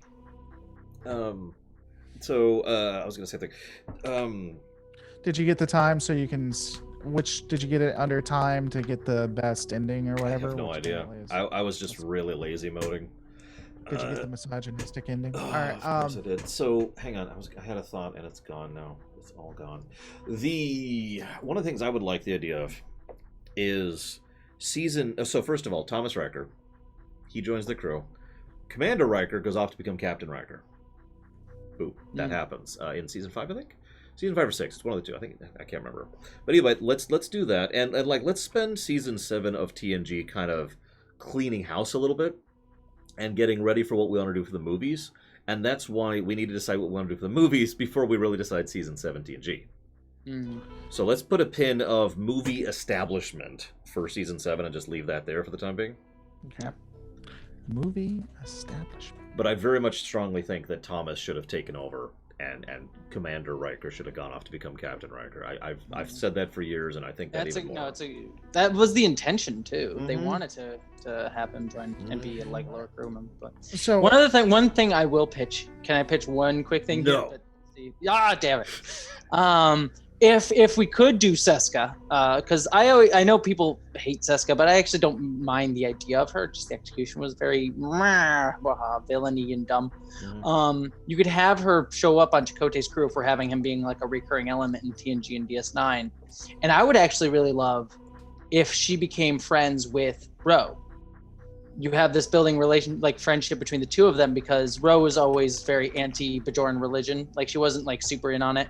And Seska probably would also be too because she's actually a Cardassian. And then they have that friendship so that when eventually she does betray them in Voyager, it's actually much more meaningful because you have Ro and Chakotay have a sort of a character tied to her. Trying so hard not to have a joke. I'm wrong. She did actually have an appearance in season 1. My bad. I was looking it up. So what we'll do is season 2 DS9 Seska introduced as a part of the group. Yeah. Because then you could also get into Bajoran religion stuff with her as well, and yeah. Oh, didn't we? And also get seated with Kira being a Cardassian spy. Actually, you know an idea you just gave me I really like. I like the idea that Seska is a practitioner, follower, I don't know what to call that, of the prophets. Even as a Cardassian, like just being on Bajor for a long time, seeing, because she's practical minded, right? Yeah. And so she sees they're right there. There's the wormhole. They do stuff. Okay, and she just kind of goes along with it and actually becomes a follower. Oh yeah, I would like that too. Of the prophets. I like that idea, and I also agree that she should be less evil. That my version of her over in my Voyager rewrite was she was far more practical minded. She was like, okay, we need to get alliances with groups in order to survive. That leads to the Terranok problems. So that lines up beautifully there, I think. I just do like the idea of her. I think there's so much potential too if you make her friends with Ro. I think it's a lot of fun because you could play, even if she's a practitioner of the prophets, that's interesting too because it's like Ro is not a practitioner of the religion, and Siska could be, and so it makes it even more spicy when she eventually reveals I'm a Cardassian. Ro's like, but you like prophets. Are you more Bajoran than I am? like it's like, are you more Bajoran than I am? It causes a whole identity crisis for her. Yeah. When does Voyager start in the DS9 timeline? Oh God, hang on, I can get the exact episode for you if you give me a second. Well, I mean, it would be the season premiere of Voyager. Listen, that's insanity, sir. Yeah, but is there any reference to like what was going on DS9? Because they do have that one scene on DS9. There was not. They do later. They Voyager, TNG and DS9 crossed over many times and actually had shared actors. Voyager and DS9 didn't really do that. The only real thing was Zimmerman, right? He showed up on DS9 for the Bashir episode, and that's it. They also used Voyager's holodeck for Section 31 at one point. Oh, that's true. That's true. But that was just a set thing. So. Yeah. When do you remember? I'm looking it up. Yeah, it's weird. Now that I think about it, like Voyager has more crossover with TNG, which is funny considering that TNG wasn't even on, but you had Barclay and Troy and Riker and they Q. They never liked having DS9 interact with any other. No, they did not. So it is immediately after Past Tense, which is season 3, episode 12. So here's what I think we should do. Eddington, I know season 5 is when he betrays them, but Eddington betrays Sisko season 3. Tuvok, like we discussed, saves him. Which then has Tuvok join the Maquis. And that's how they get him in. That's how he gets his in. Is that Tuvok... So Eddington betrays Sisko, but Sisko actually catches him. Tuvok comes in as a security officer, going to be transporting Eddington. Saves Eddington. Doesn't Tuvok die in Starship Mine? Sorry. No, he does. He was also human. He was. He lost. Something's wrong with my ears. I actually like that. He's just like he does like a shit ton of covert ops. Is just what Tuvok does all the fucking. Oh yeah, that's just him, you know. In TOS, but that's what I'm saying. In TOS, he was human. He was in which movie? He was in Generations. Generations. Yeah. Yep. But anyway, but yeah, I think if you guys have an issue with that, we can do it. But I think we should. I like it. Eddington season 3, and then we can just push. We can have Eddington be a thorn in Sisko's side till episode 5, which makes more reason why Sisko's going crazy about this. You know, if we make it so he is outdoing him for like 2 or 3 seasons, so 2 or 3 years, and that is the one failure Sisko has. Yeah, I like it.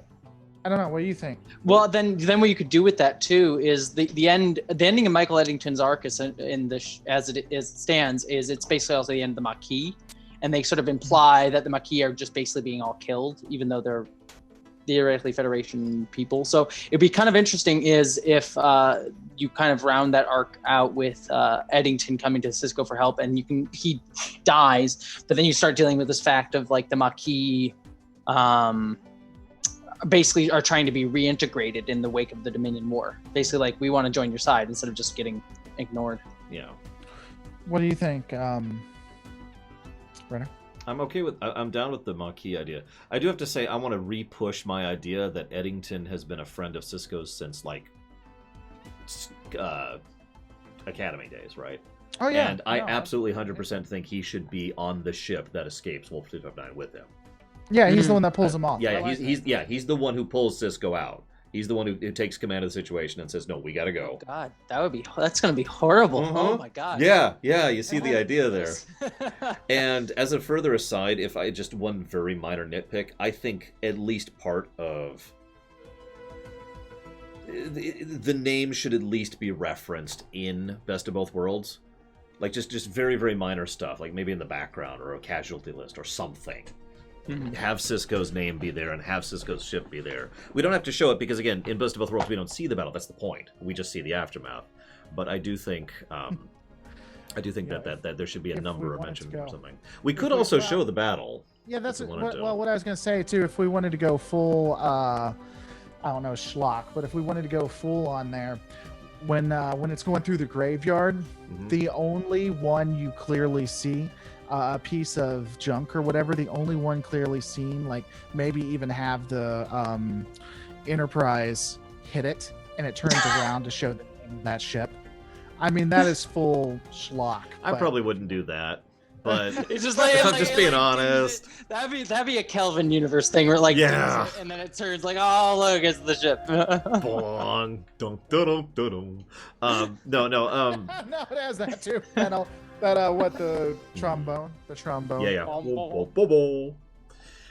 Yeah. Anyways, so let's keep moving forward. So we're up to DS9 season 4, I think, at this point. Yeah.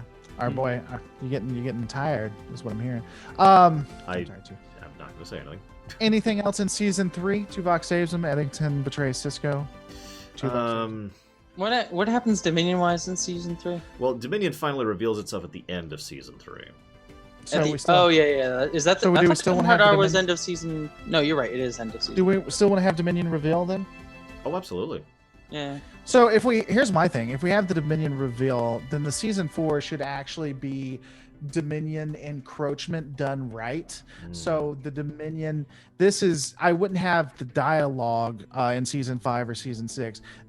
We see the Dominion making inroads with the Romulans. We see the Dominion, and I would rewrite Starfleet to know things are going badly, but to somewhat be restricted.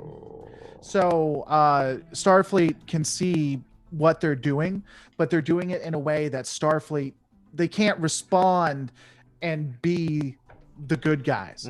They know what's happening. So do what they really wanted to do, but actually write the episode so that it is. Starfleet knows that this is bad, but Starfleet cannot respond legitimately. If they respond, it is completely illegitimate. You know what I'm saying? No, I get you completely. I would even go even further with that, because at that point the question is being prompted: why even bother ever actually attacking, since they're just making such success? And so there's two parts to that. The first is the most obvious: First Contact, the movie. That provides the open window, like, oh, okay, now it is primed to just go ahead and move in militarily. But right. I feel like we need to have something else that gives them a reason to push. What would be interesting is if we want to go the whole DS9 route of like breaking down the federations. Like, we know Starfleet knows that things are going badly, but they can't really do anything because they're the good guys. If you want to do something, you could make it Section 31, but you could also do like the Federation basically does something that puts them at the moral back foot, basically, and that causes them is like, well, the Federation did this, and so I think it means we should step things up. We're the victims here. I think that would be kind of interesting. Like, I'm trying to think of something, like a specific thing you could do. Like Starfleet basically tries to push a military mission into the Gamma Quadrant to try and do something. It goes badly. The Dominion pushes itself back, but it's like, well, look, the Federation were the aggressors here. We did nothing wrong, and now we have a right to start pushing into the Alpha Quadrant because the Federation were dicks. And I don't know. Maybe I'm. One thing I would do, and I'm sorry, you were saying. No. I don't know how you guys feel about it. I like the idea of the Federation, that the Dominion having the moral upper hand to the Federation. But Runner was saying something, so I want to take that idea and run with it, Jesse. How about? Please do. I didn't have it. It was a half-formed idea. I know this doesn't quite make the Federation the bad guys so much, but hear me out. What if the Tal Shiar and the Obsidian Order thing was not a Dominion plot? What if that really was a plot? Well, it doesn't have to be Section 31. It could just be their plot. If anything, Section 31 might have been aware of it and just kind of hands off, like, yeah, we're just gonna sit on that information. And so the Tal Shiar and the Obsidian Order do actually attempt to genocide the Founders as a preemptive strike move, which is arguably the right move. And that then proves it. That's the thing that makes the Dominion say, oh, okay, well, we've been playing politics and we've been doing this the slow way. Now we're going to move in with troops. We just need to wait for the right moment to do so. We're coming, and we're not going to forget this. And that leads to first contact, and that leads to the open war. One thing I would do too, I would add on to that a couple things. First off, I would probably at this point introduce Section 31 in some small way. No, it's a good idea. I don't care. Introduce Not Section you. 31 in some small way, and probably have them pretty small or without power, so that the more the war goes on, the more powerful they become. And then the other piece to that is I would also make it a big deal that Starfleet did nothing. I would have Starfleet do nothing and Starfleet say nothing, and this be used against them. Like, and have it like a big deal, like bigger than even the conference that we saw, right?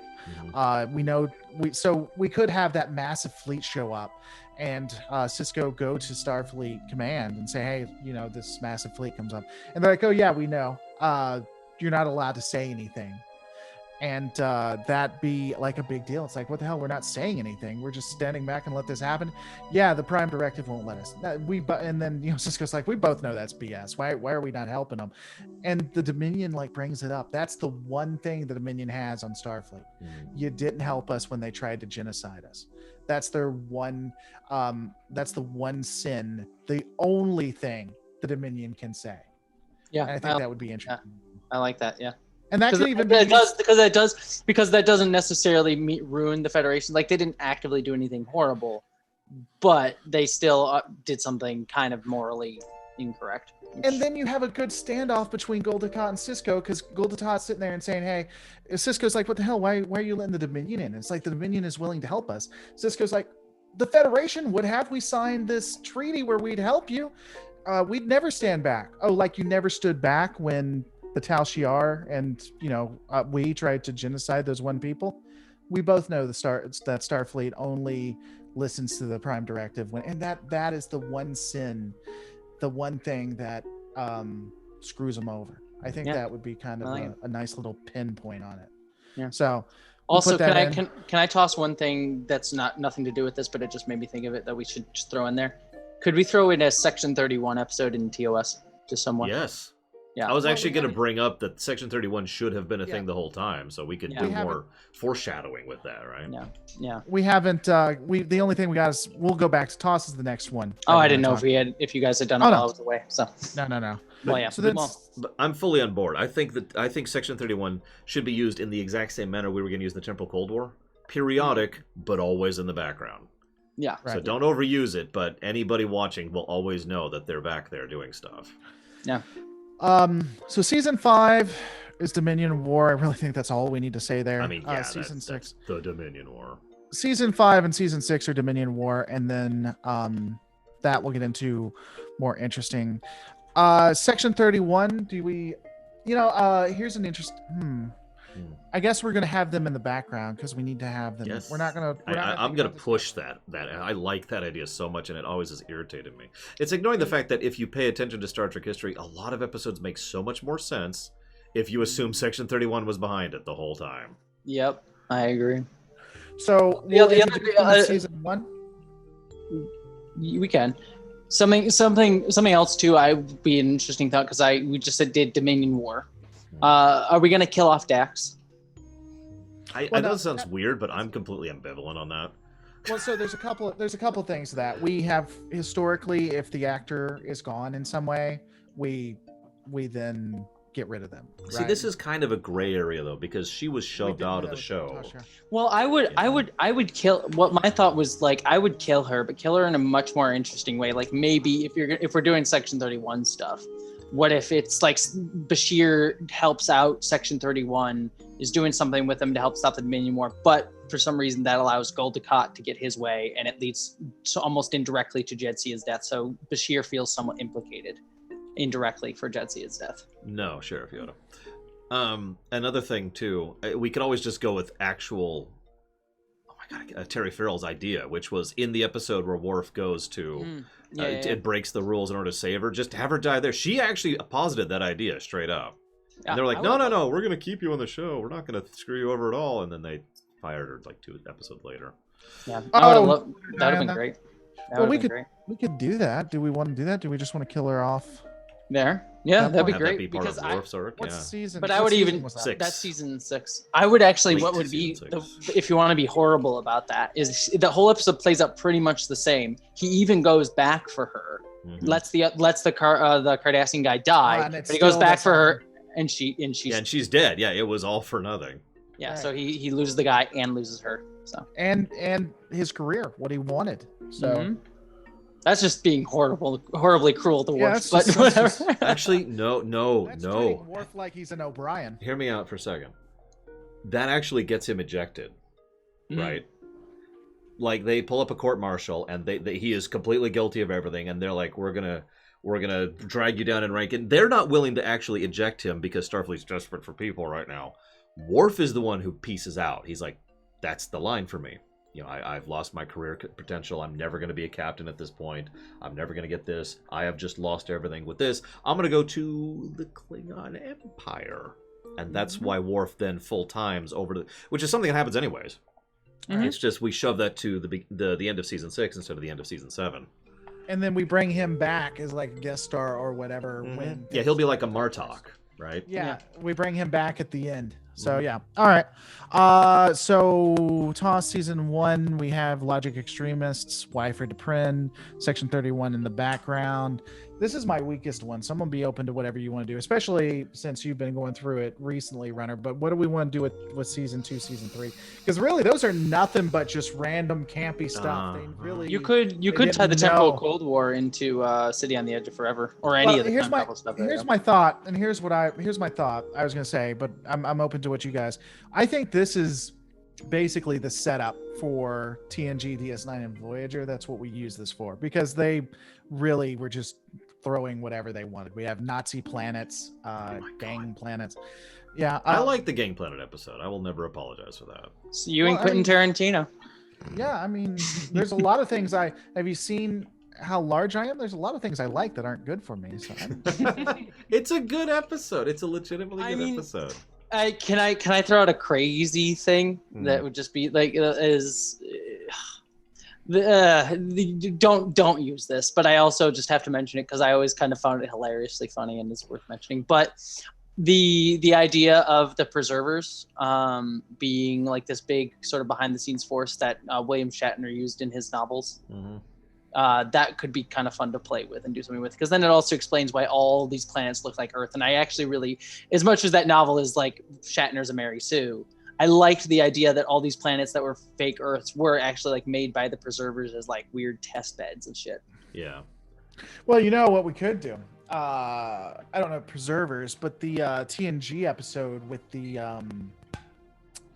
they look like they're changelings. They're even played by Jerome Salone or Salone Yeah. Jones or whatever her name is. So that species, we could probably have that. Which and is that's totally the fine. preservers, by the way. I don't care what anybody Yeah. says. Yeah. We could, well, I mean, we could do that. We could tie that in then. That explains, because TOS, we introduce it here, and people ask that. It's like, this is really weird that this is, they even mentioned, this is really weird that this is very reflective of Earth history of everything. Mhm. And then we bring the preservers in, or we could do one where we have a couple of Earth episodes, and then we have a couple of other episodes, but they pointed out, it's like, wait a second, didn't this happen in Vulcan's past? Didn't this what the Andorians Nah, you're just saying things. You're crazy. Yeah. You're crazy. Crazy.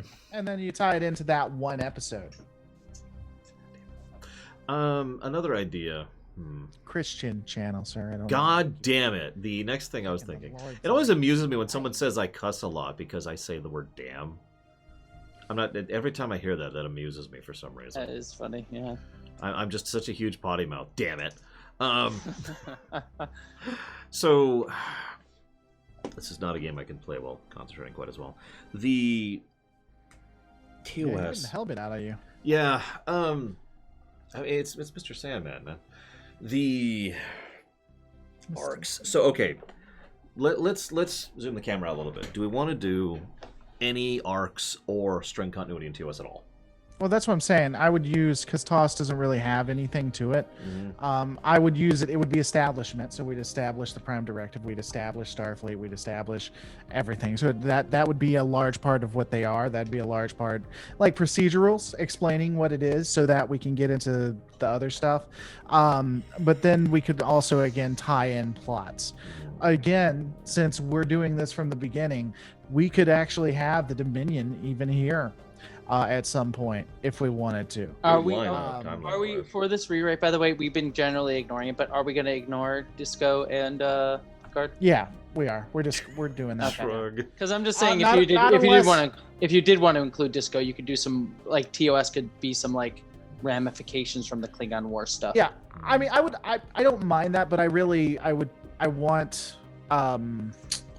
Runner to watch him, and that's a line too far, a bridge too far. Never gonna happen. No. Another. The one thing, hold on. The one thing, real quick. Sorry. The one thing I would do is I think we should have AI screwing up, and that a preference for Battlestar Galactica. We should address that, like season 2, season 3, specifically going with the. I'm getting tired too, man. Specifically going with the machine that destroyed 4 different constitutions, which is a really big deal that was swept under. Oh, the Doomsday Machine. The Doomsday Yeah, Machine? Doomsday Machine. I would really, because we have. And they never explained throughout- where that came from. No. Well, throughout TNG, DS9, and Voyager, there is a mistrust of computers with dialogue here and there, and I would definitely have an arc about how. And we can even, in this point, we can cheat a little bit. We're not going to do Discovery or Picard, but we'll talk about how it happened in the past. We'll reference these events in the past that have occurred, and that's a little bit of a cheat where we can allude to what happened in Discovery. Like for instance, with the Doomsday Machine, we reference back. Remember what happened the last time we gave AI too much control, and they have that argument, and then Doomsday happens again. And it's like, I told you, we cannot have AI, or we can't have. You AI. could also even have the Doomsday Machine be from the octopus whatever monster from Picard. Oh yeah, no, not the octopus. Here's what you do: you have the Doomsday Machine from Control. They're like, hey, here's what we did. Oh, spoilers, by the way, if you don't discover. But anyway, here's what they did. Controller, not the Borg. I don't care what anybody says. They're not. But here's what they did. It's like, hey, this is from the Control AI. Wait a second, didn't that almost destroy the Federation? Yeah, but we did it right this time, because that's never went wrong. We've never seen that happen. So real quick, I do feel, since several people in my chat are pointing this out, we're actually talking about 2 separate AI things that destroyed multiple ships. There's the Doomsday Machine, which is from the episode The Doomsday Machine, and then there's the Ultimate Computer, the M5, from the episode The Ultimate Computer. The Daystrom one.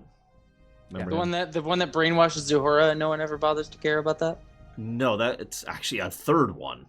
Oh yeah, That's true, the yeah. probe, Nomad. Yeah, that's right. That's That's Nomad. right. You're right.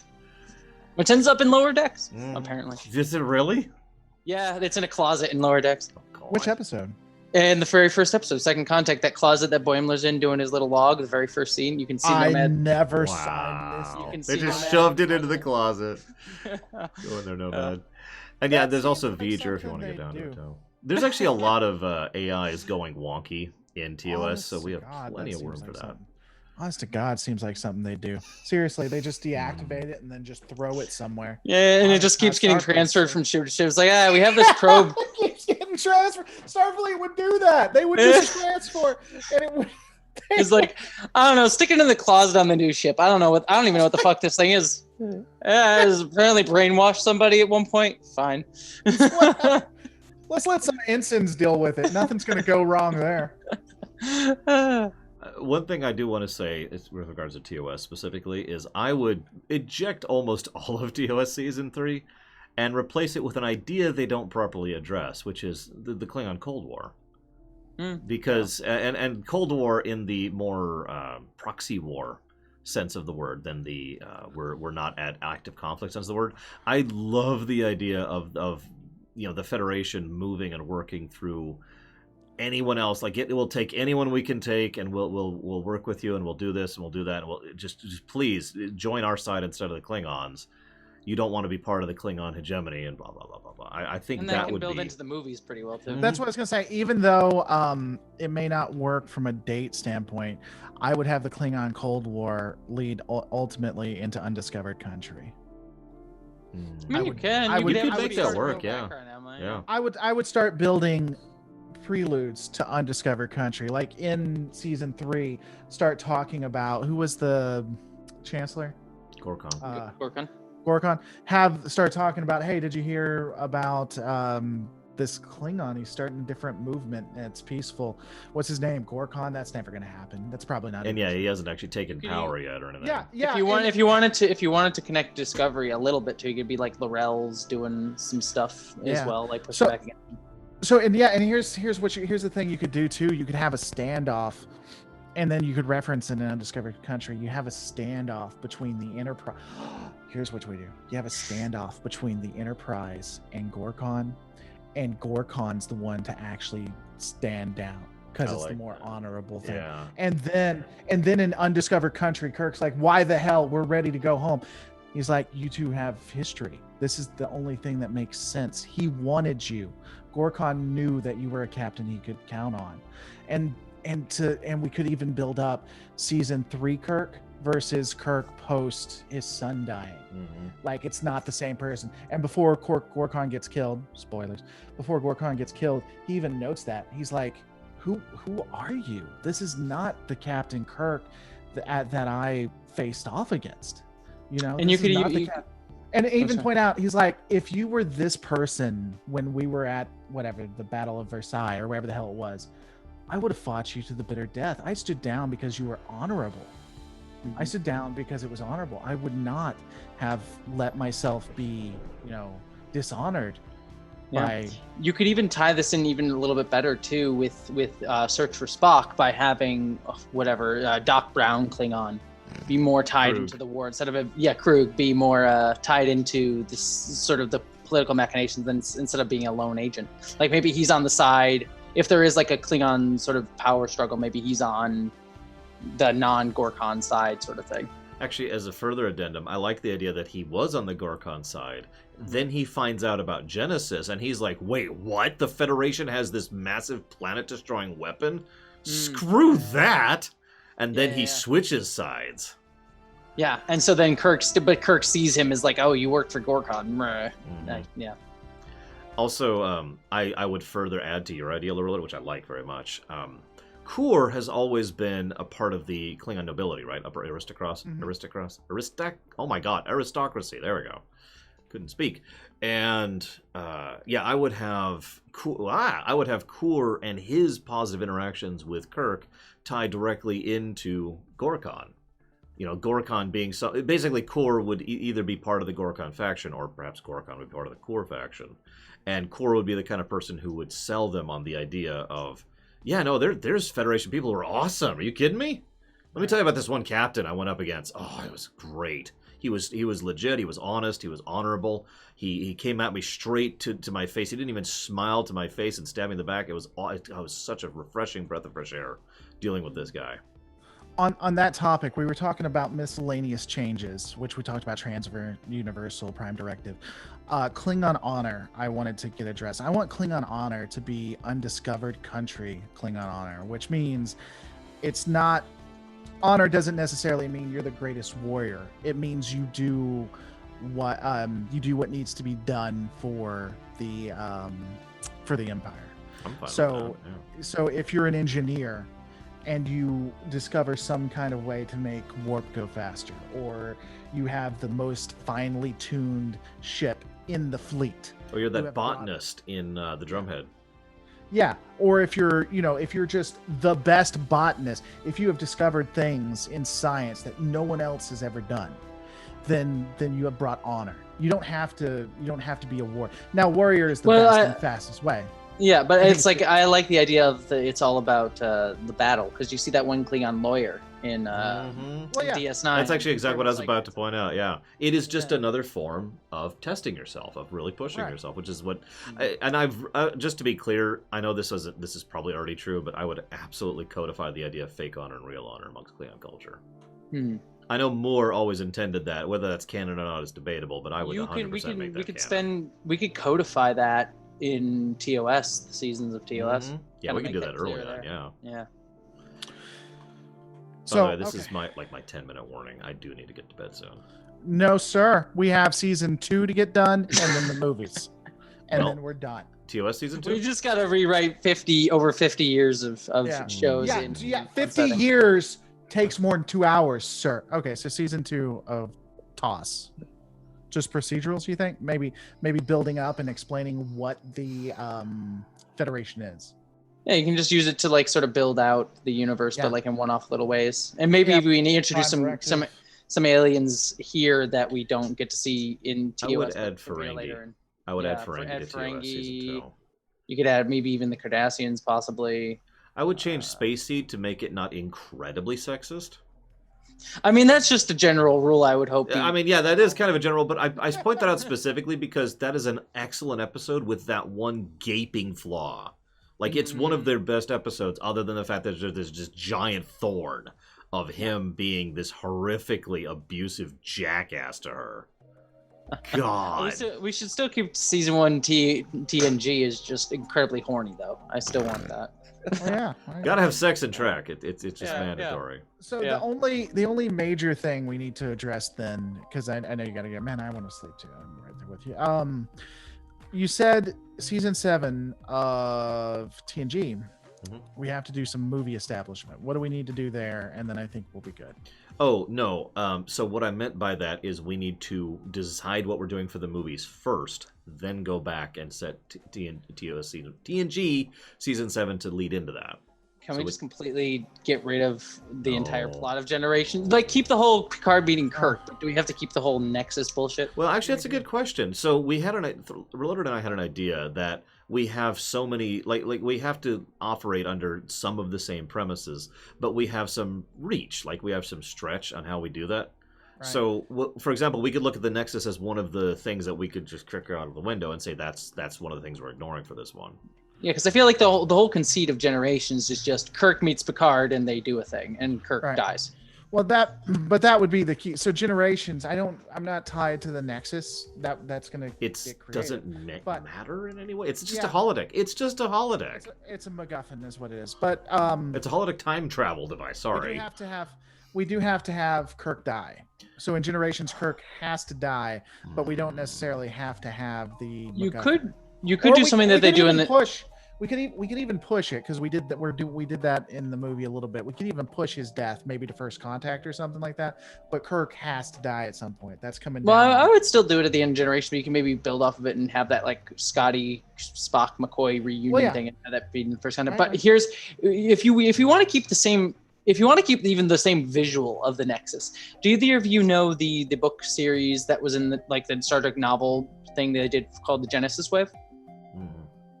No. The whole conceit of the Genesis Wave, and it would fit nicely because it would be a Kirk era problem, but because it has to deal with Genesis, is they continued the research into Genesis post Wrath of Khan and all that jazz in the movies. That was kind of on the down low, and eventually they created this thing. Accidentally, these scientists created this thing called the Genesis Wave, which was this wave that just would go across the universe and just was unstoppable and kept hitting a bunch of planets and would terraform them, but kill entire civilizations that were on them. So it was like a 3-book series where the crew of the Next Generation basically had to go to these planets and just be like, fuck it, everyone out, everyone get out of here ASAP. What are you? Spaceships exist? No, we don't have time for this. Let's go. Yeah, exactly. So they were basically just going around. So you could steal that concept. So it'd still be the same visual of this like big ribbon across the sky that goes across, and you tie into Kirk because the Genesis Wave is a Kirk era problem that he maybe have some insight into. But you use that in Generations as opposed to the Nexus. I'm not entirely sure how you do that with the villain, but I like the idea of that. Well, here's an interesting idea. It may not exactly go with what you're talking about too, but an interesting piece. We introduced it in one of the TOS seasons, and then and this could tie into the Kelvin because of course people want to do the Kelvin thing. The whatever that destroys Romulus. The Hobus Supernova. The supernova. We have that be the Iconian weapon. Let's call it what it is. We have that be what's in Generations, And when if we still do it that way, Sauron, when he changes it, he changes the course of it right towards Romulus. And then we could bring that up as a consistent thing coming up. That could even come into, just hear me out, that could even come into, what is it, Nemesis, where they know one it's of coming. the reasons they know it's coming, and that's one of the reasons. What's his name? Shinzon. Shinzon, Tom Hardy. thank you. Yeah, Shinzon I would is eject able to him grab too, power. by the way. Well, I mean, but I'd eject the let's just- clone, to be clear.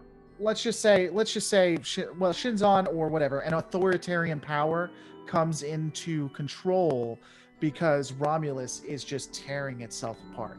Well, I mean, it makes sense too, because the way Nemesis works out is it's frustrating because it's like, oh, you mean this backwater, like this slave race is able to make the Mary Sue ship? Like it's never explained how that fucking The ship works. that completely overwhelms like a Borg cube. Yeah, no, that's the remix right there. It has dual shields. So the way it works is that it has shields, and then when those go down, it just regenerates its secondary shields. Listen, Dual shields these of guys are dual just shields. amazing. You don't even know. You don't even know. But I think what you do with that is you just make it like the Romulans were building a super weapon to try and stop the Genesis wave coming at them.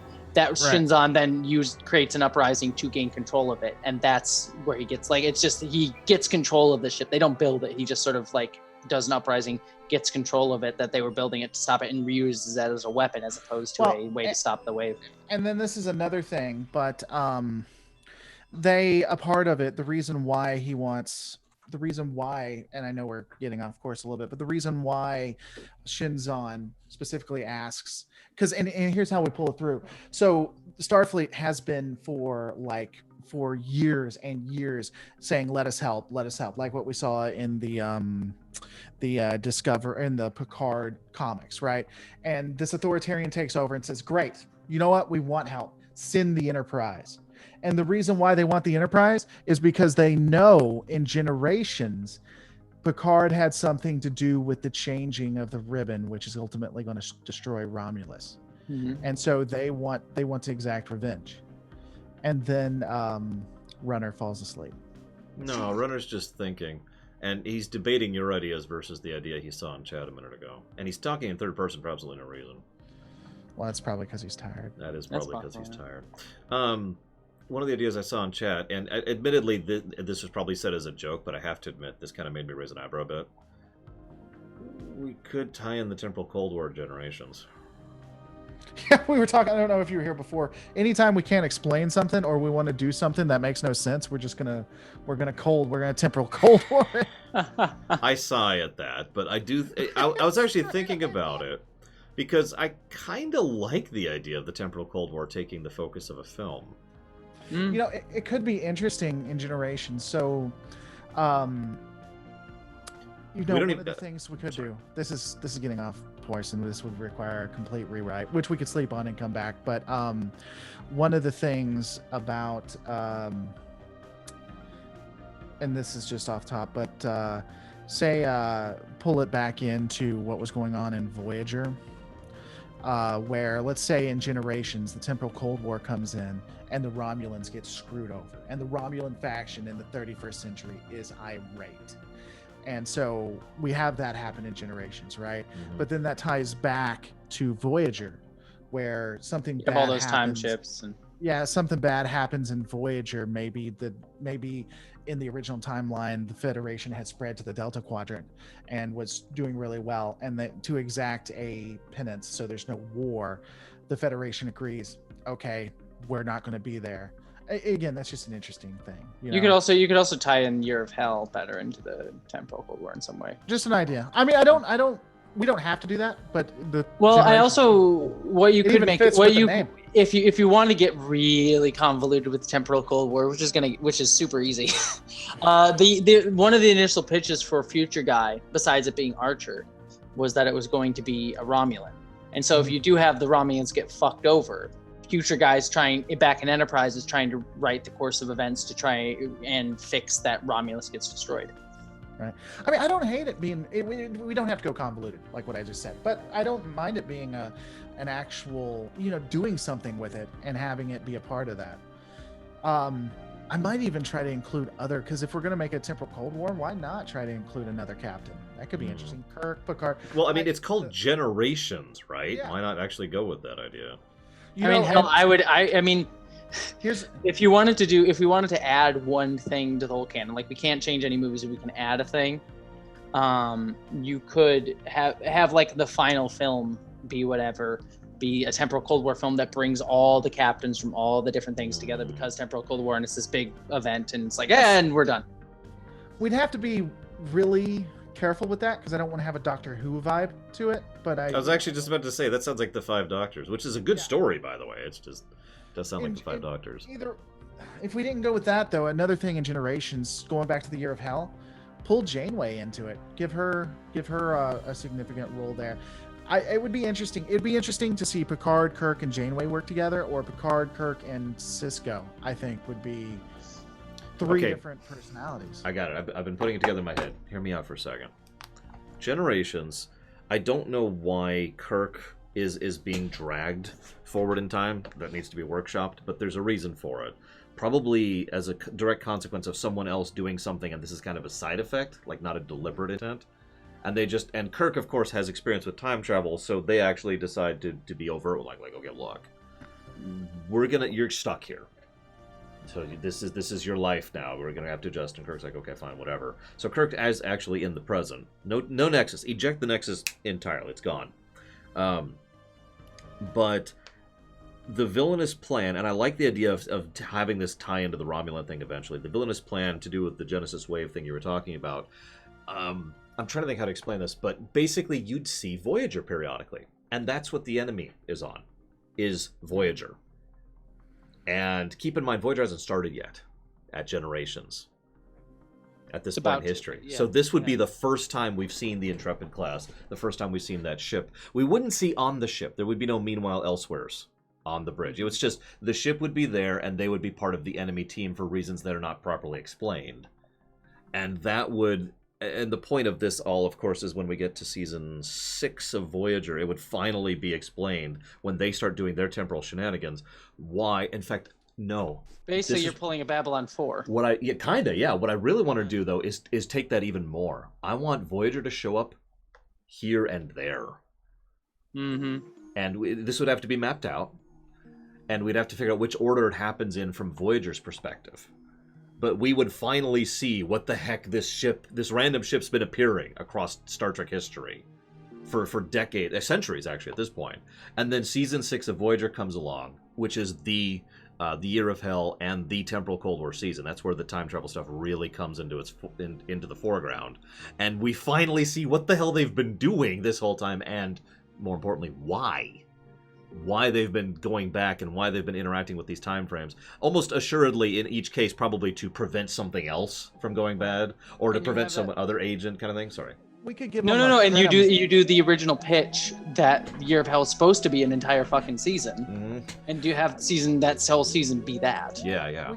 We could give them almost a Crinum enemy? have the same mentality as the Crinum to a degree, maybe every time. And that could be a limiter for us, because every time we use the Temporal Cold War, we have to find a way for Voyager to be in it, and it makes sense. Like, for instance, in yesterday's Enterprise, Voyager, they're like, a ship's coming out, and they're like, oh no, is it another Klingon ship? It looks Federation. Yeah, but I've never seen this signal before, and it seems more advanced. It's like, and Captain Picard's like, I didn't know we had a new warship. Comes out, and maybe there's more ships than what was in yesterday's Enterprise. Comes in, destroys a couple of them before the Enterprise is taken out. And again, it's just never explained. It's like the Founders thing. It's just not explained until we get to the Temporal Cold War. And even in Voyager... Go ahead. No, please. No, I was just saying, even in Voyager, like season 1 or whatever, we introduce the ship, but we just don't talk about it because they don't know, because it hasn't happened yet. Yeah, all the viewers are like, what? Who? What? How? Well, it's like, what the hell is going on? This is the worst thing ever. They don't They don't think about this at all. I'm so glad I'm a part of the fandom menace. But yeah, so Actually, it's funny you say other that. thing Oh, sorry. Go No, ahead, no, Jesse. no, no, no, no, no, no, no. You go. I was just gonna say it's funny you say that we have to I 100% agree that we have to justify every Cold War interaction in a way that it makes sense, and it has to include Voyager, and it has to make sense with the whole picture. right. So I like that limitation a lot. It makes it hard. It does make it hard, which is funny though, because the Yesterday's Enterprise thing is so easy at that point, because the Klingon ships show up to attack the Prime Enterprise D, right? And the Prime Enterprise D is not a warship. They're screwed. But then the Intrepid, the Voyager shows up, and they're like, "Don't worry, we've got better ships, better tech, better everything." And by some accounts, it is actually a warship, and ergo, that explains it so neatly and smoothly. The whole reason they're there is just to give the Enterprise time to send Yar back in order to specifically, to revert the timeline and fix what was going on there. And we already said that was being pushed by one of the factions to raise the Klingons to preeminence. So Voyager getting involved to stop that again makes perfect sense. That's almost too easy. Yeah. Would be fun is we also include it in TOS, and we have and for every episode we do in another series, obviously it has to be in Year of Hell too, and we have we have a TOS, like when they show up it looks like a TOS ship. It's Voyager but as a TOS ship. Mm-hmm. I think that would be fun. It just has the old nacelles glued on. Yeah, exactly. Well, I mean, we'd straight up steal it from Star Trek Online and be like, all right, let's use these generators that make us look like this. I was gonna say, yeah, STO does exactly that, yeah. Yeah, and that's what we do. They just show up, which makes no sense because the weapons are apparently scaled to that. Let's not talk. No. But yeah, when they show up, and that could be a limitation with that. Again, we're getting off, but that could be a limitation in TOS too. It's like we can't use any of our technology in the 23rd century. We even turn on our phasers and it'll destroy a Klingon warship. We can't use it at all. Here's another question too. I don't know if we need to have an answer for it yet, but who would be future guy? I like it being Archer. I mean, that was the intent. I can 100% prove that now because they have like 3 years ago, Brant Braga finally came out and was like, yeah, no, it was Archer. It was always supposed to be Archer. We kept lying about it because we wanted to keep it a secret. I'm down with it being Archer. I mean, they hinted at it in that one episode. So, there's even an episode, if you don't remember it, where Shockwave Part 2. Yes, Selvig, he's like, oh God, talk to me, please. And Future Guy's just standing, and it is Future Guy. It is the exact image of Future Guy. And then he jumps out and it's Archer. And it's supposed to be like, but no, you could clearly tell that was them being cheeky right there. Yeah. So I shared the sheet with you guys so you can think about it. If you want to add anything, you can. If you're making changes, just put edit on what you changed. You should have access. It's the bare bones rewrite. Cool. We'll think about it. So let's just set up Sunday just so we're all on the same page. Sunday, we're going to be watching the motion picture. If there's any major changes that tie into anything else, maybe put it here or just ding. Sunday, we're going to try to keep it under an hour to 2 hours. We're going to rewrite the motion picture to the best of our ability. We'll probably still be here midnight, even Runner's No, we will not. Yeah, I know, Runner. I will leave in the middle of it. Runner will keep saying no. Runner you're the one just that keeps wanting to go. No, I mean, that's what I'm saying. I literally left in the middle of this and came back. So that's what I'm saying. Runner's going to be like, "Hey, I really got to go. 5 minutes," and Runner's keeping us here because he's rewriting all of it. Does that? What does that make me? The writer who leaves and comes back in the middle of it. Does that make me? There's a term for that. It's like a rotator or whatever. No, I'm like trying to connect it to like an actual writer. Like what is that? Bennett or whatever. I think it's the Kurtzman writing style. Or you guys do all the hard work. I'll be back. Oh my God. Actually, it's the Berman writing style, if I was going to say anything. But all right. I will be watching the motion picture at twitch.tv/LoreRunner. You'll have to have a Prime membership to watch it with me. But assuming that works. If that doesn't work, then I guess I'll be watching on Netflix if it's on Netflix. If not, I guess we're just going to bootleg the hell out of it on Vimeo. But anyway, guys, go to lorerunner.com to check out Lore Runner. Check it out. Jessie Gender, just type her name in, and of course you'll see fun stuff there. We'll be doing this next time. We won't be up this late, but we will be doing this next time. Don't forget to rate, comment, and subscribe.